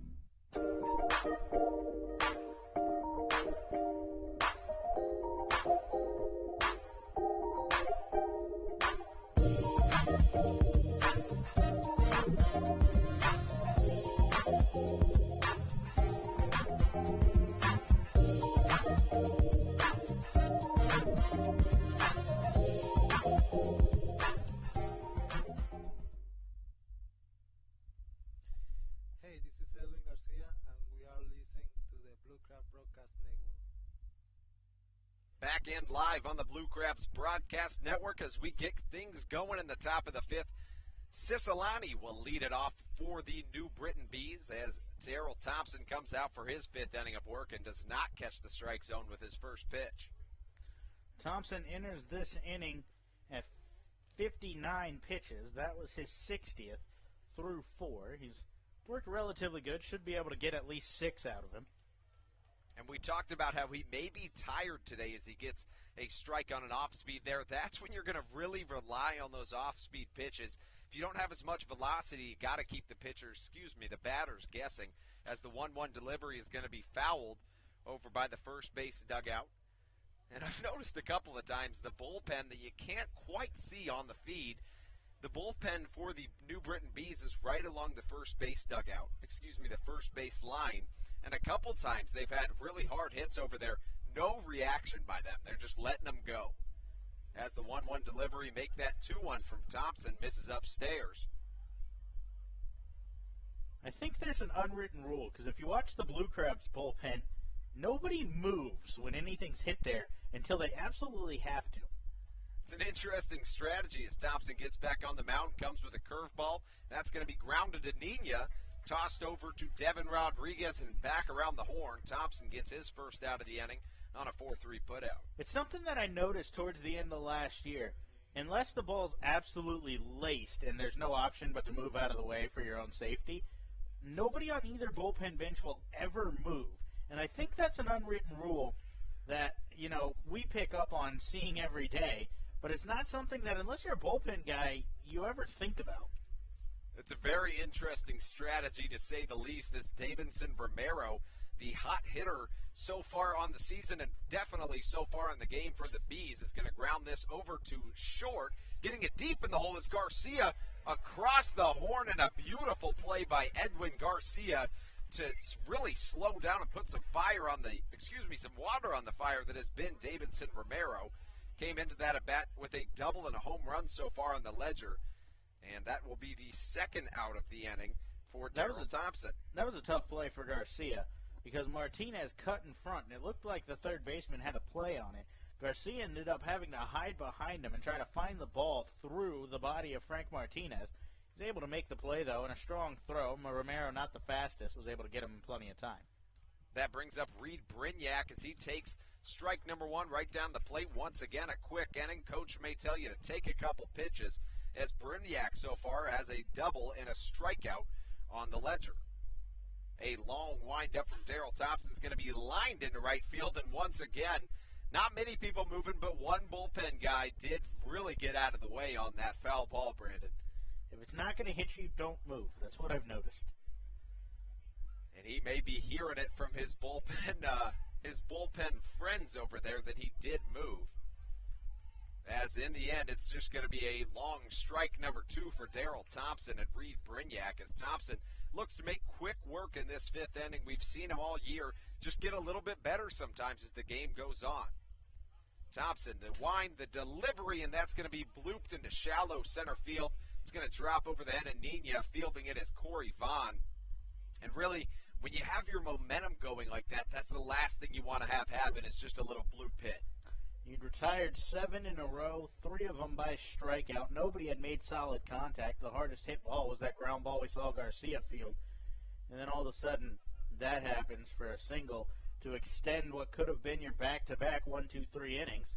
So now Thompson, a veteran pitcher, should be able to settle in. He's got to go to the stretch, though, instead of the windup and get the cleanup hitter Rogers. But I'm expecting him to do it with ease. That wasn't solid contact. He's missing bats in the last couple of innings. Thompson with the delivery is just going to miss outside. Good spot for Thompson against Jason Rogers, the first baseman who has a single and a ground out to the shortstop Garcia so far today. You can see that Thompson is really working the lower part of the plate, trying to keep it outside against the right-handed power hitter. Thompson, the delivery once again on the low and outside corner, this time a curveball also in the dirt, so that's going to bring the count to 2-0. Neither pitcher or manager has really agreed with Bill Worthington's strike zone behind the plate tonight, but what I can say is it's been absolutely consistent. He's giving nothing on the low part of the zone and nothing on the outside corner. And that can be really difficult for a pitcher. You got to adjust sometimes, and that's just what Darryl Thompson does. He said, if you're not going to give me the low part of the zone, I'm going to blow it past your power hitter, and that he did. You see his hat fell off his head. He threw that one so hard. The thing that you can always ask for out of an umpire, the thing that makes it easiest is consistency. You mentioned you've got to adjust. If the strike zone's all over the place, you don't know what you're adjusting to. If you know he's not giving low, you can at least work with that because it's consistently there. And there's that low spot again. No call once again. It looks right at the knees from up here, but it hasn't been given either way. Neither Thompson nor Lara are getting that pitch. So at least you know coming up, as a hitter, what you're getting into. And that's what you're told as a pitcher. You want to work the knees, and if you can't get a call at the knees, it's tough to know where to go. Maybe rely on that curveball as Thompson gets ready for the 3-1 delivery. Gives him a fastball, and that's going to be lined in the 5.5 hole. Fielding it is Bladell, getting it into the cut. And quickly, with 2 down, the New Britain Bees have got something going with back-to-back singles. That will bring up Matt Suasapo. He has a single and a fly out to right field so far. Frisbee's going to come out for a conversation with Thompson prior to the at-bat from Tuiasa Sopo. A guy with plenty of power at the designated hitter spot. We've seen it throughout his career. That weak, broken bat flare single from Brignac, a professional hitter, Reed Brignac, keeps the inning alive and does exactly what it can do sometimes, which is just extend innings and make the pitcher throw a couple more pitches. He changes from the windup to the stretch. Everything can change with just powering something like that into the outfield. And with Tuiasa Sopo up here, 1 for 2. He's got a single already. Brignac has decent speed. Something on the outfield grass could score a run here. And you're exactly right. We talked about there has not been much solid contact up to this point, and that little bloop single is able to extend the inning. Instead of Darryl Thompson knowing that he hasn't allowed much solid contact, he allows yet another one because of the bloop single, and Tuisapo will come up trying to get something going with the runner in scoring position. Darryl Thompson approaching the batter, much as the pitcher Lara for the Bees has approached the designated hitter for the Blue Crabs, with a lot of off speed, a lot of stuff outside. 1 for 2 on the day so far, a fly out and a single. Looking to get another RBI on the day. And a beautiful pitch upstairs. He's adjusting like we mentioned. Is going to be swung right through for a 1-1 count. Coming back on the mound, like you mentioned earlier, taking a little bit more time in between pitches, but when you're not battling the sun, you got to do what you got to do as a pitcher as he leans in to take the sign from his catcher, Gonzalez. Thompson prepares for the 1-1 delivery. Catcher setting up outside, and he misses a little bit inside, and Tuisapo didn't miss a whole bunch of that one, but it does get foul. And it's going to bounce back into fair territory as Johnny Bladell will field it and throw it back into the bullpen. Thompson knows he really avoided danger there as somebody who really relies on his location,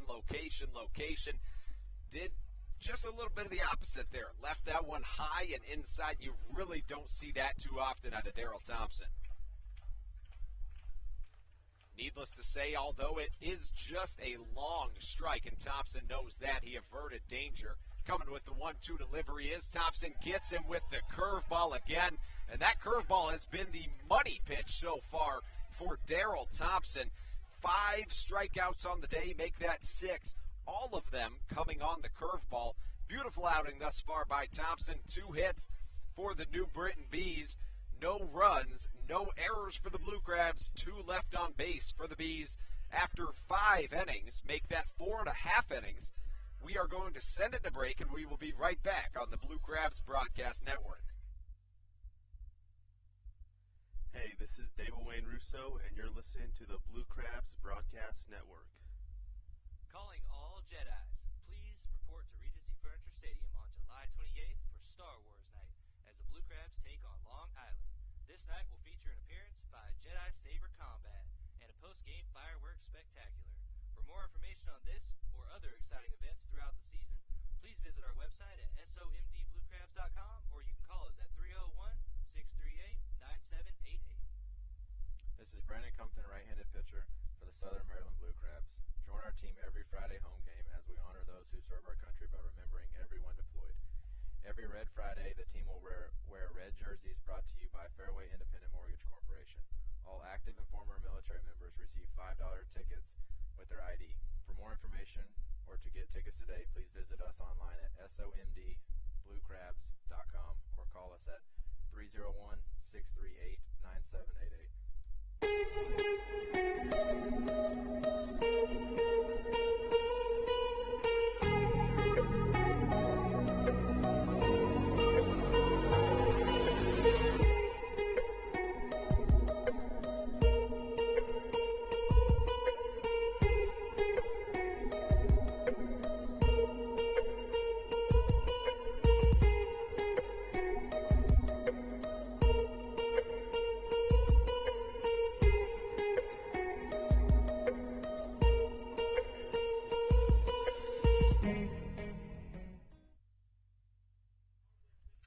Back at Regency Furniture Stadium, I'm Andrew Banstra alongside Brandon Belanda.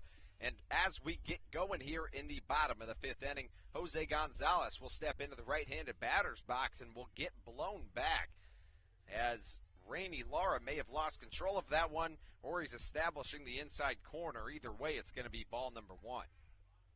Blue Crabs really need to get some offense going. Just 2 hits on the day to this point as Gonzalez fouls one back here. And it seems as though a lot of the Blue Crabs are really just off-timed.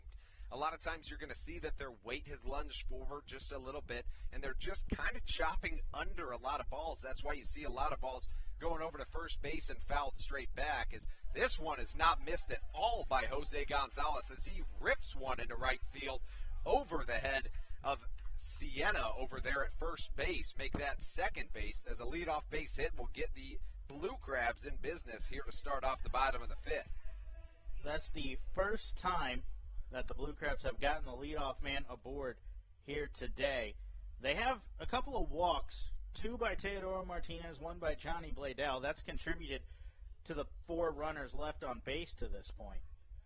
And Angeles Nina will step up to the plate. So far in his career, he's an 1,000 hitter as a Blue Crab, 1 for 1. He'll ground that one over to third, to second, and it's going to not be a double play. Looking for the 5-4-3 double play between Ribeiro, Sienna, and Rogers. Was not able to get it. It's a good break for the Blue Crabs, as instead of having 2 down and none on, you got 1 down and 1 on first. Nina beat that by about a step, but you could tell the first base umpire, Larry Rosenberg, really wanted to call him out there. It took everything in him to hold that off. Yeah, that was interesting. You could tell that, as Johnny Bladell will step into the right-handed batter's box. He slumped comparatively. He had a good series against the Skeeters, but for what he was doing, he slumped, and that shows. And then tonight he reached on a walk, flew out in his first at bat of the night. Bladell, a guy that has just hit the ball, like you've said, at every single level. He has proved himself to be a very good hitter, as the second pitch of the at-bat had Bladell kind of fooled. You could tell that he just check swung, didn't quite know what to do with that pitch, and very much like Thompson, Lara has done a good job with that, changing speeds, changing locations. Bladell was not expecting that fastball on the outside corner. Lara prepares for the 1-1 delivery to Bladell. That does catch the outside corner, moves the count to 1-2. Lara using that big frame to really push downhill with those legs here as we get into the latter half of the game. Takes a sign from the catcher, Skelton, and prepares for the 1-2 delivery with 1 down to Bladell. Lara, the delivery. It's going to be taken outside by Bladell for ball number 2. Nina has good speed over at first. He's got 150 career stolen bases in 12 seasons. Put up 7 last year in Bridgeport, 7 for 10. He was 8 for 10 the year before that. So he does have some good numbers. He's reached as high as 24 stolen bases in a season. That happened twice, 2007 and 2010. And Bladell gets a piece of it, but it doesn't matter. And it's caught by the catcher, Skelton, as that will be out number 2 as Johnny Bladell is set down on strikes. That brings up Edwin Garcia, 0 for 2 on the day. He has grounded out to the shortstop and flied out to the center fielder. And as good as Rainey Lara has pitched, that's just his first strikeout of the day. On the other side, you've seen 6 from Daryl Thompson. And Garcia takes the first pitch of the at-bat, as you've seen that more and more after that quick start to last inning. More and more Blue Crabs have taken the first pitch, which can be tough to do when those first pitches look like that last one off the fingers of Lara. 75 pitches on the night for the right-hander. And you want to make the Bees work into their bullpen, as nobody's up yet, but that last pitch was the 76th, and that's a little bit much as you're in the bottom of the 5th, as Lara misses on the outside corner, moves the count to 1-1 to Garcia. Skelton gives Lara the sign. Coming set is Lara. Lara, the kick, the delivery, misses on the outside corner, and you can see that he has just a little bit less zip even on that changeup, as it's coming in a little bit slower, and that doesn't sound like something that's too bad, but a lot of the times you don't want to have too big of a discrepancy between your fastball and your off speed. You want them to be a little bit closer than they are right now. Garcia prepares for the 2-1 delivery from Lara. Lara comes back with an off speed, and Garcia steps out of the way, and it catches the plate for strike 2. The Bees bullpen that you mentioned has been really solid to this point on the season. You mentioned earlier 3.76 ERA for the Bees as a pitching staff.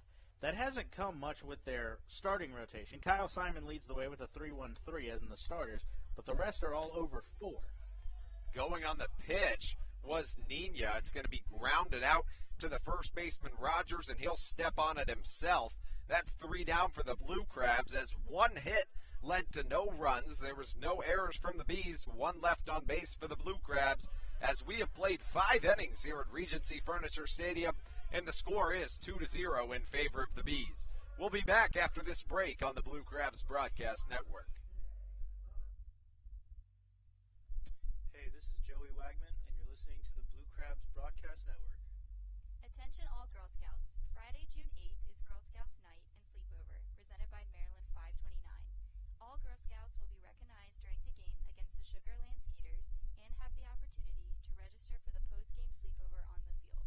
The night will also feature a special guest appearance.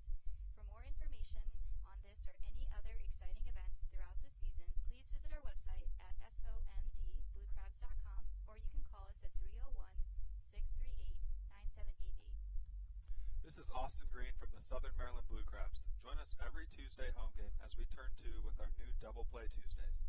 These nights, tickets are buy one, get one free in the box office, as well as BOGO on select items at the concession stands. For more information or to get tickets today, please visit us online at somdbluecrabs.com or call us at 301-638-9788.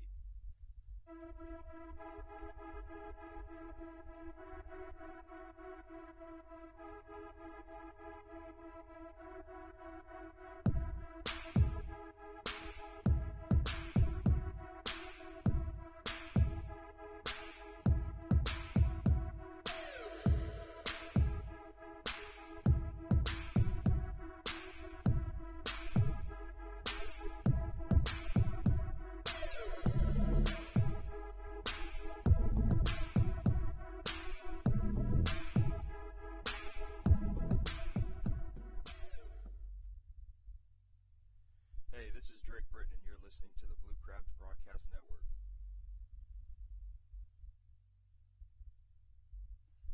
Back at Regency Furniture Stadium with the Southern Maryland Blue Crabs. Starting off the top of the sixth inning is Jamar Walton for the New Britain Bees as Thompson misses inside, somewhere he has not touched much of this evening. He'll do it against the left-hander Jamar Walton for ball number one. Coming back with the delivery out of the windup, comes back again inside against Walton, and you mentioned that they are friends. He must know that Walton doesn't like the inside corner. Walton is a guy that chases a lot out of the zone. I've talked to Daryl about it. Jamar knows full well. And they're close enough friends as Walton grounds one out to second here.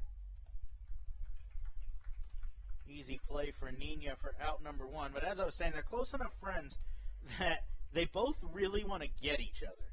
And what that means for a pitcher is sometimes you'll overthrow, but it's a little more dangerous for a hitter when you really want to get someone. Because that means that you'll swing out of your shoes, you'll chase out of the zone, and Thompson knows full well that Walton wants to get him one of these times.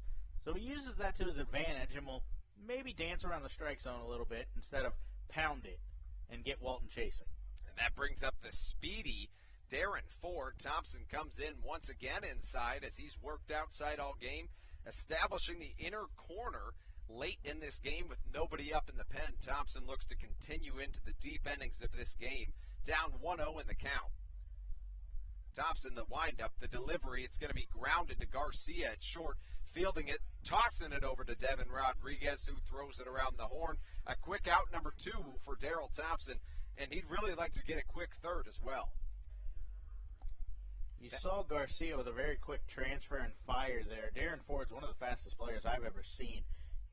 He's got 501 career stolen bases, if that tells you anything about his speed. He's also scored 813 runs in his 14 professional seasons. As Daryl Thompson comes once again, two down. The count is 0-0. That's once again a bloop with two outs. See if somebody can get to it. And the speedy Johnny Bladell does just that. A quick 1-2-3 inning is just what Daryl Thompson needed and just what he got.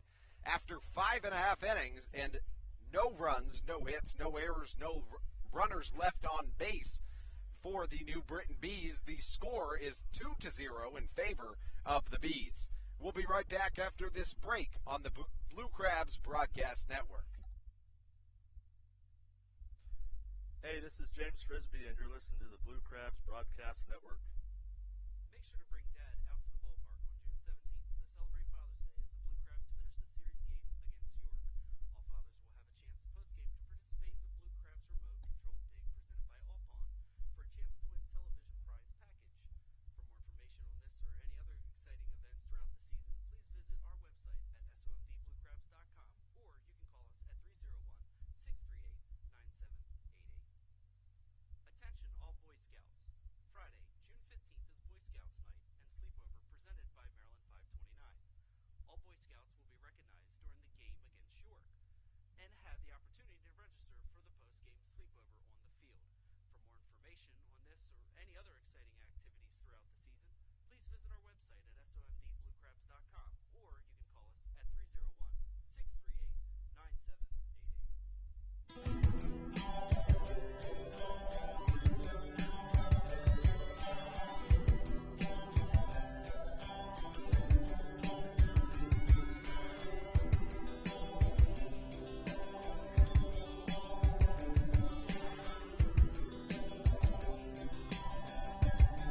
this is Ryan Chafee, and you're listening to the Blue Crabs Broadcast Network. Here in the bottom of the sixth inning, Teodoro Martinez will lead it off for the Blue Crabs as Rainey Lara enters his sixth inning of work for the Bees. Right part of the order for the Blue Crabs as they try to get some offense going. 3-4-5, heart of the lineup here against Lara, as the right-handers got to be tiring by now, heading up towards 80 pitches, or just over 80 pitches, excuse me. And you could tell on that first pitch, we were talking about maybe they're taking, maybe they're not intentionally. Teodoro was just leaned all the way forward. There was no way he was even thinking about swinging at that first pitch, so he was definitely taken all the way as the 2-0 delivery from Lara. He comes in with his first off-speed of the at-bat and has Teodoro lunging forward. You can tell Teo really wanted that one as he took a monster cut there. It was well out in front. A good time for the off-speed stuff to try to keep the hitter off balance in a fastball count. Teodoro prepares for the 2-1 delivery and lines it right back at the pitcher, Lara, who has to duck out of the way. It's going to be a back-to-back innings with a lead-off single for the Southern Maryland Blue Crabs. Martinez was somebody that was struggling before heading onto the road trip. So for those that watch our broadcast every day, this is the first time you've really seen everyday action from Martinez, and he's responded on the road trip by coming alive towards the end of it, really exploding. He's done a great job to see a lot of pitches from Lara tonight, worked the count full both times prior to that, drew some walks. He's seen everything Lara has to offer, and jumps on a pitch for a single there. As stepping into the left-handed batter's box is Angelo Sanko. He prepares for the 0-0 delivery and takes a curveball down in the dirt. And quickly, with none down, Angelo Sanko once again at an important at-bat. And, you know, we talked about how he hadn't played much and he just got signed and he's getting his feet wet. He has gotten a little bit better at the plate, but it's really tough for him that he's gotten tossed into a lot of really important at-bats. Let's see if he can come through here as 26 steps back into that left-handed batter's box. And a pick over to first. And it looks like the Bees were really trying to pull one on Teodoro Martinez. He does have one stolen base already today. He's got good speed over there. The thing about Sonko, you mentioned he was getting his feet wet the first time we saw him. He was 0 for 10 in that series against the Road Warriors. After an 0 for 2 start for the night, he still doesn't have a hit here at Regency Furniture Stadium. No better time than now, though, as he takes a big cut but fouls it back into the netting.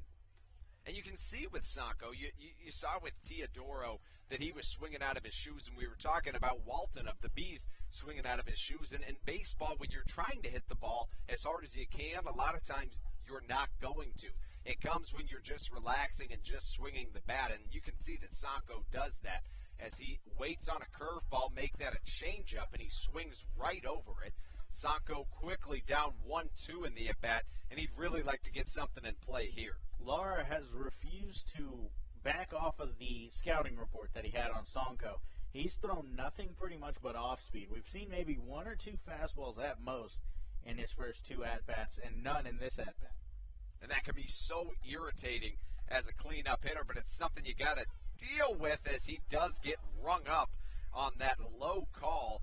It hasn't been called much, if at all, tonight, and Sanko doesn't like that call from the home plate umpire. That's a tough call because I said it earlier. If you're going to not call a pitch that, could realistically be called a strike, then hitters will adjust to that, pitchers will adjust to that, and they'll start avoiding that. For Sonko, he's done nothing in the field. He's a designated hitter, so he stayed in the dugout and just watched all night, and he's seen that same pitch repeatedly called a ball, so to get rung up like that is a tough call there. Up in the left-handed batter's box, Frank Martinez digs back in. So far in the game, he has flown out to left field 2 times. 1 runner on, 1 down for the Blue Crabs as Lara prepares for the 0-1 delivery. Martinez, a guy who's really been hot all year long, 329. Batting average dipped a little bit on this past series, but that's what they'll do early in the season as a low and inside fastball is just barely called the ball. The count moves to 1-1 to Martinez. Martinez was hit by a pitch on Thursday. He missed a couple of days, so he's just getting back into action as he was lifted from the game on Thursday and missed Friday, Saturday, Sunday. So just getting back into the swing of things. and Martinez will foul into just right behind him over kind of into third base territory. There was a hit and run called on that play. You could see Teodoro running on the pitch, and on the pitch as well, Frank Martinez swings, doesn't get much of it, but thankfully he did not miss it. You don't want to hit and run, you got to get a piece of it, and you have to swing. Teo actually had a good jump there. I think if that wouldn't have been strike two, because that pitch was right down the middle, I think Martinez would have laid off of it and let him get into second, because he would have been safe, but had to swing. And we talk about those heavy hacks as Martinez takes one for himself. Had he have gotten a solid piece of that, we might have never seen that ball again, but that is not the case. Instead, it's strike three, and it looks like head coach for the New Britain Bees is making a move to the bullpen after a quick 2 outs, recovering from a leadoff single. We'll take 1-2. We'll be right back on the Southern Maryland Blue Crabs Broadcast Network.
Back at Regency Furniture Stadium, and on the mound is Jim Fuller for the New Britain Bees. In the bullpen for the Blue Crabs is Daryl Thompson, as a long inning has him wanting to keep that right wing loose.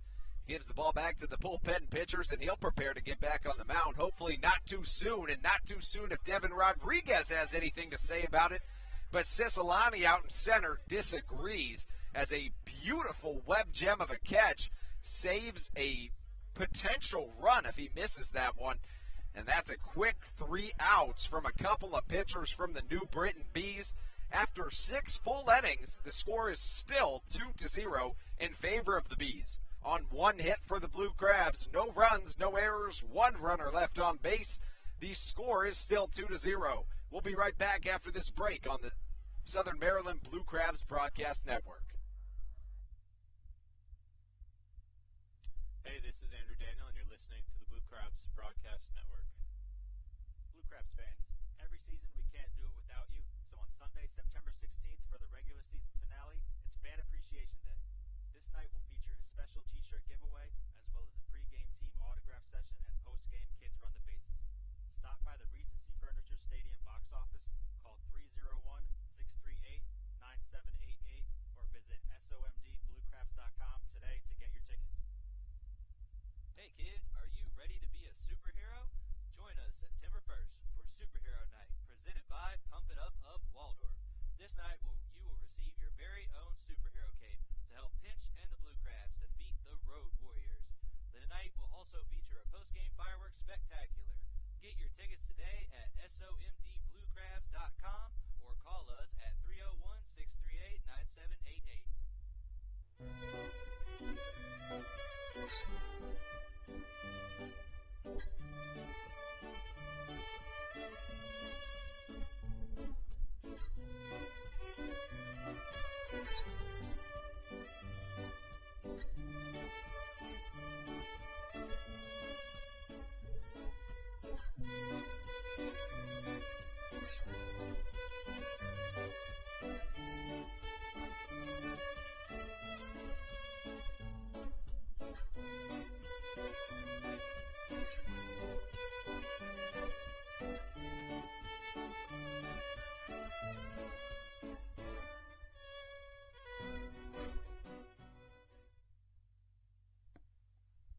this is Joey Wong, and you're listening to the Blue Crabs Broadcast Network.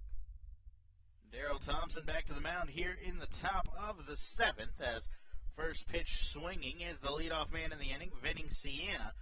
And he swings over that nasty curveball we've seen all night from Thompson for strike 1. Check swing here. That's sent down to first base. Rosenberg said he doesn't go around. And the count evens up 1 ball and 1 strike. So Laura goes 5 2/3. Thompson will work into the 7th here. He's at 85 pitches on the night. Pitch number 86 is flown out towards deep right center field. Martinez and Vaughn racing back. Martinez reaches out. Will he make the play? Yes, he does. A long running catch for Teodoro Martinez as he covers a lot of ground to get under that one for out number 1. That's back-to-back fantastic plays we've seen in the outfield. Center fielder Siciliani for New Britain laid out to Rob Rodriguez of extra bases last inning to retire the side, and Teodoro Martinez tried to match him there. And beautiful job by Martinez. He had a bad start to that route, and he really recognized that, didn't give up on the play, and still got to that deep ball in the gap that really should have been 2. Speaking of Siciliani, here he is as the leadoff man in the order for the Bees comes up second in the inning and takes low. 1 ball, no strikes. He's 0 for 3, a pop-out, fly-out, and a ground-out to this point. 1-0 catches the inside corner, and that will even the count. 1 ball and 1 strike. And realistically, this matchup for Thompson is what he was looking for. It just hasn't panned out as much or as really like I would have imagined it would have. We mentioned before the broadcast, 219 batting average on the year for the Bees, and Thompson coming in with a league best 142 ERA. It's just been a bad combination tonight. 2-1, hot shot back towards that bullpen. And they all got out of the way that time. That's one of the ones where I said, for your own safety, you can get out of the way. That was safety related as the count evens up 2 balls and 2 strikes now. But what if you're not sure? What if it's right in between? That's where you really find out who's going to move out of the way and who's not. Who's committed to the cause. 2-2 pitch, breaking ball here. That one's turned on, pulled a little bit foul out of play up into the kids' park there as the count will hold at 2-2. Thompson nearing 100 pitches. That's, of course, nothing on the arm of Daryl Thompson, who's thrown well over that. So I'm expecting him to get through 7 here. If he can get through unscathed, we're looking at another quality start for Thompson, which would be his 5th. Goes back to that breaking ball. That one slips out of his hand a little bit and goes well outside. 3-2 the count now. And you don't imagine that Thompson is feeling too much fatigue right now, especially considering that with all these pitches thrown, he still went out to the bullpen in between innings. If you were tired, my guess is you're not doing that. He's throwing the off-speed stuff a lot, and that takes a little less off your arm as he goes with the 2-seam fastball on the inside corner. And Siciliani goes down looking for out number 2. Thompson froze him there as that one cut right back across the plate. Another strikeout for Daryl Thompson. 2 down in the inning. That's 7 strikeouts on the day for Thompson. That puts him at 26 on the season, well above anybody else in the league. Second place is 23. Davidson Romero digs in now. He's 2 for 3. He's done most of the damage for the Bees tonight as he takes up and in here for ball 1. A double in the first, scored a run in that inning. A solo home run in the third off of Thompson. So he has both runs on the board for the Bees to this point. Thompson kicks and delivers. Change up, swung over, and the count goes to 1-1. Thompson not willing to challenge Romero with a fastball anymore. And we talked about shifts in the infield, folks. Now look at this one. Everybody, other than the first baseman, is to your left of second base. The shortstop and the third baseman are only about 10 feet from each other. Another change up from Thompson as that one swung on and missed, and the count goes to 1-2. That has to do with a couple of things. One, we've seen Romero pull the ball both times. One was down over the third base bag. The other was into the left center field gap. The other thing is Thompson has now changed his approach to Romero, and he's throwing more off-speed stuff. That's going to get the batter out in front of it, and that's why they shift. He goes to the breaking ball here once more. Romero just able to get a piece of that one and stay alive in the at-bat as looks like a little bit of damage down there. Thompson is back behind the mound staring into the crowd. I think that caught somebody, and it's really affecting Daryl Thompson right now as he's very worried about whatever happened down on that first base side. I didn't get the chance to see it. I'm not quite sure what happened, but I did hear somebody over in that direction earlier in the game very loudly cheering for him, so you really hope that's not one of his family members. 1-2 pitch from Thompson. Fastball swung on and missed. Thompson with another strikeout. Back-to-back Ks ends the inning. He's got 8 on the day. No runs, no hits, no errors, nobody left on base in the frame. The Blue Crabs need a couple of runs to get him off the hook. They'll send up the 7-8-9. Corey Vaughn leads it off when we come back on the Blue Crabs Broadcast Network. Hey, this is Rich from Mariano Jr., and you're listening to the Blue Crabs Broadcast Network. Dr. Milu and the courteous and professional staff at Cancer and Blood Disorders Treatment Center in Waldorf want you to know that for cases of cancer and blood disorders such as anemia, leukemia, and lymphoma, you don't have to travel all the way to D.C. or Baltimore to get high-quality, compassionate care close to home. Established in 1995, Cancer and Blood Disorders Treatment Center offers expertise, experience, and the highest standards needed for successful treatment of cancer and blood disorders. Dr. Milu is excited to be a part of the Blue Crabs family as the new sponsor of the Silver Sluggers program and games for the 2017 season. For more information or to schedule a consultation, call 301-638-1007 or visit cancerandblooddisorderscenter.com.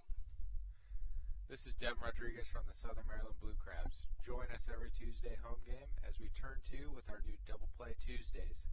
These nights, tickets are buy one, get one free in the box office, as well as buy one, get one on select items at the concession stands. For more information or to get tickets today, please visit us online at somdbluecrabs.com or call us at 301-638-9788.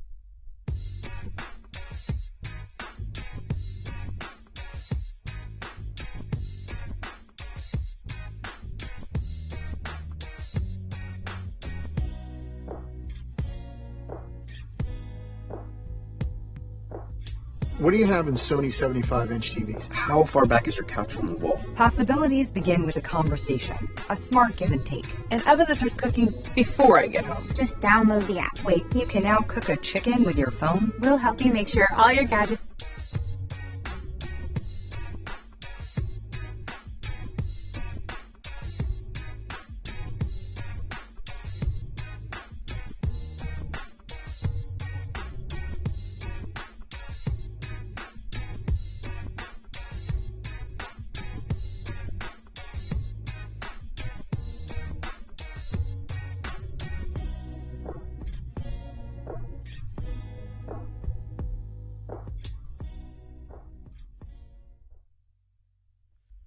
Another new pitcher on for the Bees as Jim Fuller throws just one pitch on the day. And now Elvin Ramirez will come on, the second Bees reliever. And Corey Vaughn, the leadoff hitter here in the inning, will foul off the first pitch he sees for strike one. 5 2/3 innings, 4 hits, 3 walks, 3 strikeouts. The final line for Rainey Lara. Jim Fuller threw the 1/3 of an inning. One pitch is all it took. A diving play from Siciliani got him out of the inning and stranded the inherited runner. As Vaughn with a blooper over the second baseman's head, backtracking is Sienna. He'll reach up, but that's going to get over his head, and Corey Vaughn is aboard with a bloop hit. And we've said it before on the broadcast tonight, and I'll say it again here. Sometimes that's all it takes. Jose Gonzalez digs in now. Gonzalez is 1 for 2. A single and a ground out on the line to this point. As Vaughn is aboard with good speed. Blue Crabs looking to string together a couple of hits. They have 4 hits, but they've come in 4 separate innings. They've yet to get multi-hits in an inning. The only time they really threatened was the bases loaded in the third, but that came with the help of 2 walks. Ramirez comes set, a look at first, now kicks and delivers. Fastball swung on and missed, 0-1. Elvin Ramirez, a right-hander, 6'3", 208 pounds, out of Fort Pierce, Florida. He comes there out of San Cristobal, Dominican Republic. The 30-year-old is making his 8th appearance out of the pen for the Bees. He's 0-1 with a 2.25 ERA. that ERA. As this one's grounded up the middle, the second baseman, Sienna, will tag, flip on to first. And a 4-3 double play, just like that. Base is empty here in the inning. 2 down now for the number 9 hitter, Angelise Nina. Just an unfortunate play there up the middle as it hit off of the glove of Ramirez and ended up right at the second baseman, who was in double play depth up the middle. So now 2 down, nobody on for Angelise Nina. He's reached base twice, a single and a fielder's choice, 1 for 2. And you see Ramirez's interesting pitching style.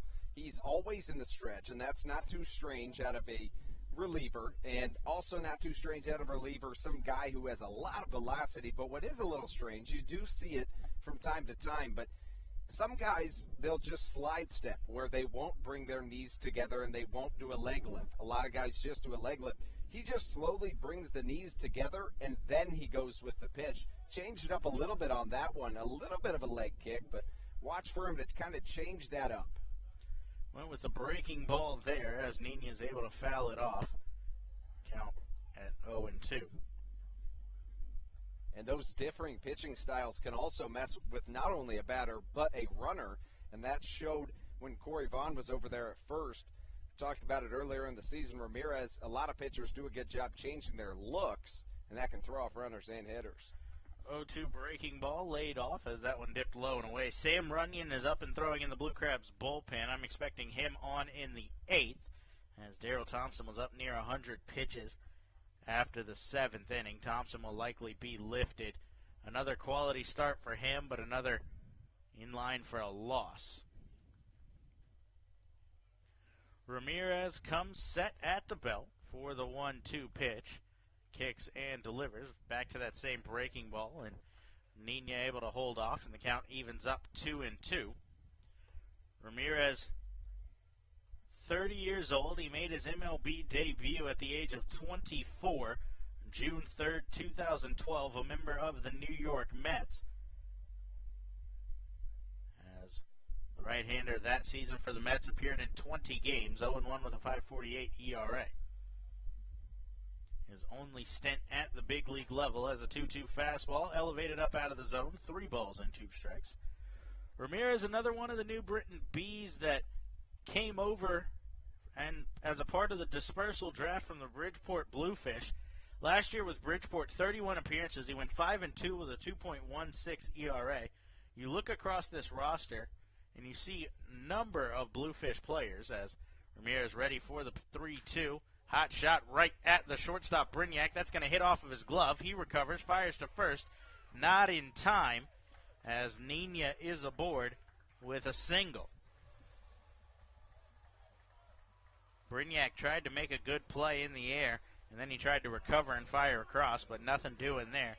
As I was saying, with the Bridgeport, you've got Osni Guillen, Jonathan Galvez that came over as members of the Bluefish now here, and then you look and you've got Elvin Ramirez, Rainey Lara, the two of the pitchers for tonight, as well as Manny Del Carmen in the pen. So 5 in total that came to Bridgeport from New Britain.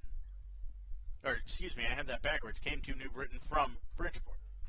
And last chance here for the Blue Crabs to not have Daryl Thompson in line for a loss or a no decision.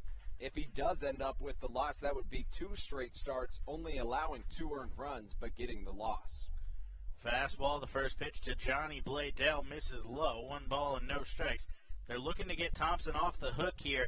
They could potentially, with a couple of strung together hits, give the starter a chance at a win. But that's a little ways away. Right now they're just looking to put one up on the board. They've got good speed in Nina and a hot hitter in Bladell at the plate. As ready for the 1-0 is Ramirez. Kicks and delivers. Bladell just misses a fastball as that's fouled back, 1-1. Bladell does have 5 doubles and a home run, 6 extra base hits on the season, as that's what it would take to score Nina from first here. They're giving him a lot of space over the shortstop's head in the left center field gap. The center fielder is shifting him to go the other way. The left fielder, Ford, is playing him straight up. So if he can find that gap, I think Nina's got a real good chance to score. I agree. He's got a small lead over there at first. He'll need to get a big secondary as he does. 1-1 breaking ball. That's fouled back, and the count holds at 1-2. And Bladell does have 12 RBIs on the year. So, and you also look over at that left center gap, folks. There is a lot of green in between the center fielder and the left fielder. Not so much of a gap in the right center gap, but if Bladell can get something on the inside part of the plate, he can pull something into that big gap. That could mean a run.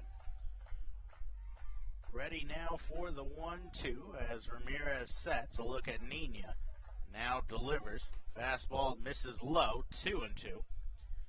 That was a high-class take there from Johnny Bladell, because that pitch has not been a strike all night except for one time, and that one time was a ring-up of Angelo Sonko. Bladell stuck with the scouting report that he's had from the previous at-bats and held. And that shows the communication in the dugout with how the ump is calling it, and really the fact that he's paying attention when he's not batting. 2-2 pitch. That one bounces in the dirt. A good backhand stop from Skelton to keep it in front of him. 3-2. And Frisbee signals over to Nina that with 3 balls, 2 strikes, he can get a head start. So Nina will be going here on the pitch. He'll get a head start, so for sure will score if Bladell can find a gap here. Still a lot of green in that left center gap. If Bladell gets something on the inside part, look for him to pull it. 3 balls, 2 strikes, 2 outs. There goes Nina. Bladell swings and fouls one off of his foot in the box as he'll hobble around behind the plate here. He looks to be all right, though. That a very dangerous play if you don't wear a front foot guard. You've seen it a couple of times in the MLB. The one that sticks out to me the most is Jermaine Dye from back in the day with the White Sox. And it can be a very, very painful play. I only had it happen to me a number of times. Before it ever happened to me, I never saw the point in wearing that foot guard, but when it happens, boy, it is painful. 3-2 once more as Ramirez comes set. Runner off from first. Bladell with a towering pop-up towards the first base bag. Running over is Sienna into foul ground. He'll bobble it there, and that will get down as he's able to stay alive. It's going to be ruled an error on the second baseman, Sienna. Just because a runner didn't reach base doesn't mean an error can't be recorded. That's often a misconception in baseball. You can have errors on foul balls that allow at-bats to continue, and that's going to be one of them. So if this does end up coming back to cost Ramirez and the Bees a couple of runs, they will be unearned. But it is something to keep an eye on as we go back here. Bladell's got brand new life and as he digs back into the box. That's the definition of new life. When you know you should have been out, got to capitalize on those. Definitely something you got to cash in as the 3-2 once more. Bladell fouls it off, and poor Angelis Nina will, again, from the second base bag, turn around and head back to first. Nina's got to be exhausted out there as he's now been running 3 times now and had to turn around. The last time on that foul ball, I don't know if you saw, he was all the way around third, ready to score. He's going to take his time going back to first, but really, if any consolation for this at-bat, Ramirez, a guy in his 8 appearances, only has 5 2/3 innings, so I can't imagine after this long at-bat he's going to see any more time on the bump. Set once more for the payoff pitch. Nina with the head start again as Ramirez kicks in, delivers fastball, swung on and missed. Bladell is down on strikes. A big strikeout from Ramirez, a great at-bat from Bladell. But the pitcher wins the battle. No runs on 2 hits, no errors, 1 man left on base. We head to the top of the 8th. It looks like the bullpen will come on and face the heart of the order. 3-4-5 due up when we come back on the Blue Crabs Broadcast Network. Hey, this is Shane Watson, and you're listening to Blue Crabs Broadcast Network. Blue Crabs fans, Vicelli Pizza, known to have the best pizza in town, is offering you 20% off your order. That's right, 20% off. Just use code 779 to take advantage of this limited time offer. Vicelli offers pizzas, pastas, subs, wings, salads, and more. You can place your order for pickup or delivery online at VicelliPizza, VOCELLI.com, or call 301-705-5858, as well as visiting Vicelli Pizza at their Waldorf location, 11850 Park Waldorf Lane. Vicelli Pizza, delivering classic Italian quality. Shopping for groceries in a clean, friendly store? That's smart. Shopping for groceries in a clean, friendly store and saving some money while you're doing it? That's wise.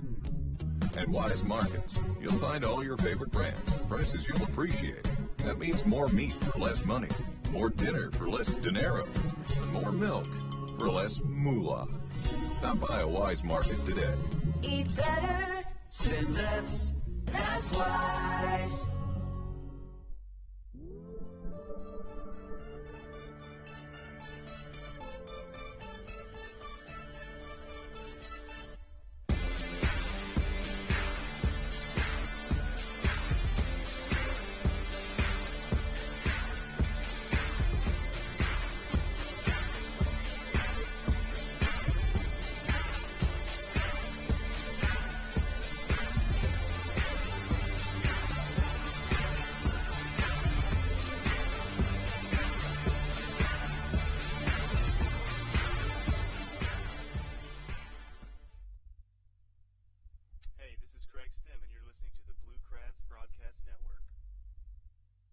Sam Runyon, the new pitcher, on for the Blue Crabs as he'll take over for Daryl Thompson. Look to keep this deficit right where it's at. 2-0 the score as the heart of the order comes up for the Bees. Reed Brignac will lead it off. He'll be followed by Jason Rogers and Matt Tuiasosopo. Runyon's first pitch of the inning misses inside. It was the slurve there, and the count goes to 1-0. Runyon features 4 pitches, 4-seam, 2-seam fastballs, a slurve, and a changeup. Brignac 2 for 3, a double and a single to go with a strikeout as Runyon misses, and the count 2 balls and no strikes. Sam Runyon, 6'4", 220 pounds, out of Asheville, North Carolina, making his 11th appearance of the season out of the bullpen. That ties him for the most on the team. 2-0 is chopped towards second. Nino will field and fire on to first for out number 1. Final line for Daryl Thompson. It was a good one for Thompson. 7 innings, 7 hits, 2 runs. They were both earned. No walks. He struck out 8 on the day. That's a season-high strikeouts for Thompson. And we mentioned he now sits alone atop the leaderboard for strikeouts in the Atlantic League to this point in the season. With 1 out, that'll bring up Jason Rogers. He's 2 for 3. The 2-3-4 hitters have done most of the damage for the Bees as they've combined for 6 of their 7 hits, all posting multi-hit efforts as Runyon gets a changeup across for a called strike. Runyon works out of the stretch. He comes set well above his head. Now kicks and delivers. 2-seam fastball, swung and missed. No balls, 2 strikes. Runyon in his second season with the Blue Crabs. He appeared in 52 games last year, 3-2 with a 4.38 ERA. But that included just 1 earned run over his final 20 appearances as he really turned it on late. Has gotten off to a good start this season. 1-2, he goes to the breaking ball here. Swung on and missed. And a strikeout for Sam Runyon, 9th strikeout of the day for the Blue Crabs pitching staff. And it comes on a very familiar pitch, Andrew, a breaking ball. Yeah, and that is the 7th of 9 strikeouts we've seen on breaking balls. The first 6 by Daryl Thompson were all on breaking balls, and interestingly enough, the last 2 were both on fastballs. Great job by him as you flip through the order a couple of times. Hitters think they know what's going on. Thompson, a veteran, thought otherwise and started to change it up. First pitch fastball to Matt Tuiasosopo, misses outside for ball 1. The designated hitter, 1 for 3, a fly out, a strikeout, and a single back in the 3rd. Runyon readies for the 1-0, kicks and delivers. That just misses the outside corner. 2 balls and no strikes. That's that spot that we mentioned hasn't been given most of the night. So nothing changes here as the count 2-0 to Tuiasosopo. Runyon looking for a 1-2-3 inning. The Blue Crabs have had a couple of those tonight, back-to-back actually, as Thompson retired the last 7 men he faced prior to exiting the game, as this one's fouled back 2-1. You love the demeanor by Runyon. You can tell he's confident. You can tell he means nothing but business. And he steps on the mound, and he is going after hitters. He knows his locations. He knows his speed, and he's very good at off-speed. 2-1, he goes to the two-seam fastball. That just misses the inside corner. And the count goes to 3-1. A little sell job there, I think, from Tui Asasopo, as he kind of hopped out of the way at the last second there. Yeah, and it didn't quite look like he needed to. A lot of the times that'll get a strike called against you. It worked in the opposite way there. 3-1, Runyon goes with the changeup, and that's swung over, and the count goes to 3-2. Bold pitch from Runyon as he went with a changeup low out of the zone, tried to get the DH chasing, and it was successful. So we'll see if he's willing to go back to that 3-2 as he comes set for the payoff pitch, kicks and delivers, breaking ball, swung on and missed. He does go with the off-speed stuff and gets another strikeout. Back-to-back strikeouts in the inning in a 1-2-3 frame. No runs, no hits, no errors, nobody left on base. Blue Crabs need a pair to tie at 3 to take the lead in the bottom of the 8th. Right part of the order, 2-3-4, when we come back on the Blue Crabs Broadcast Network. Hilltop Signs and Graphics is the official signage partner of the Southern Maryland Blue Crabs this 2018 season and specializes in custom signage, vehicle wraps and decals, site lighting, and much more. Since 1992, Hilltop's top priority has been providing customers in the DMV area with the highest quality product. Call today at 301-373-7878 to start your project or visit hilltopsignsmd.com for more information.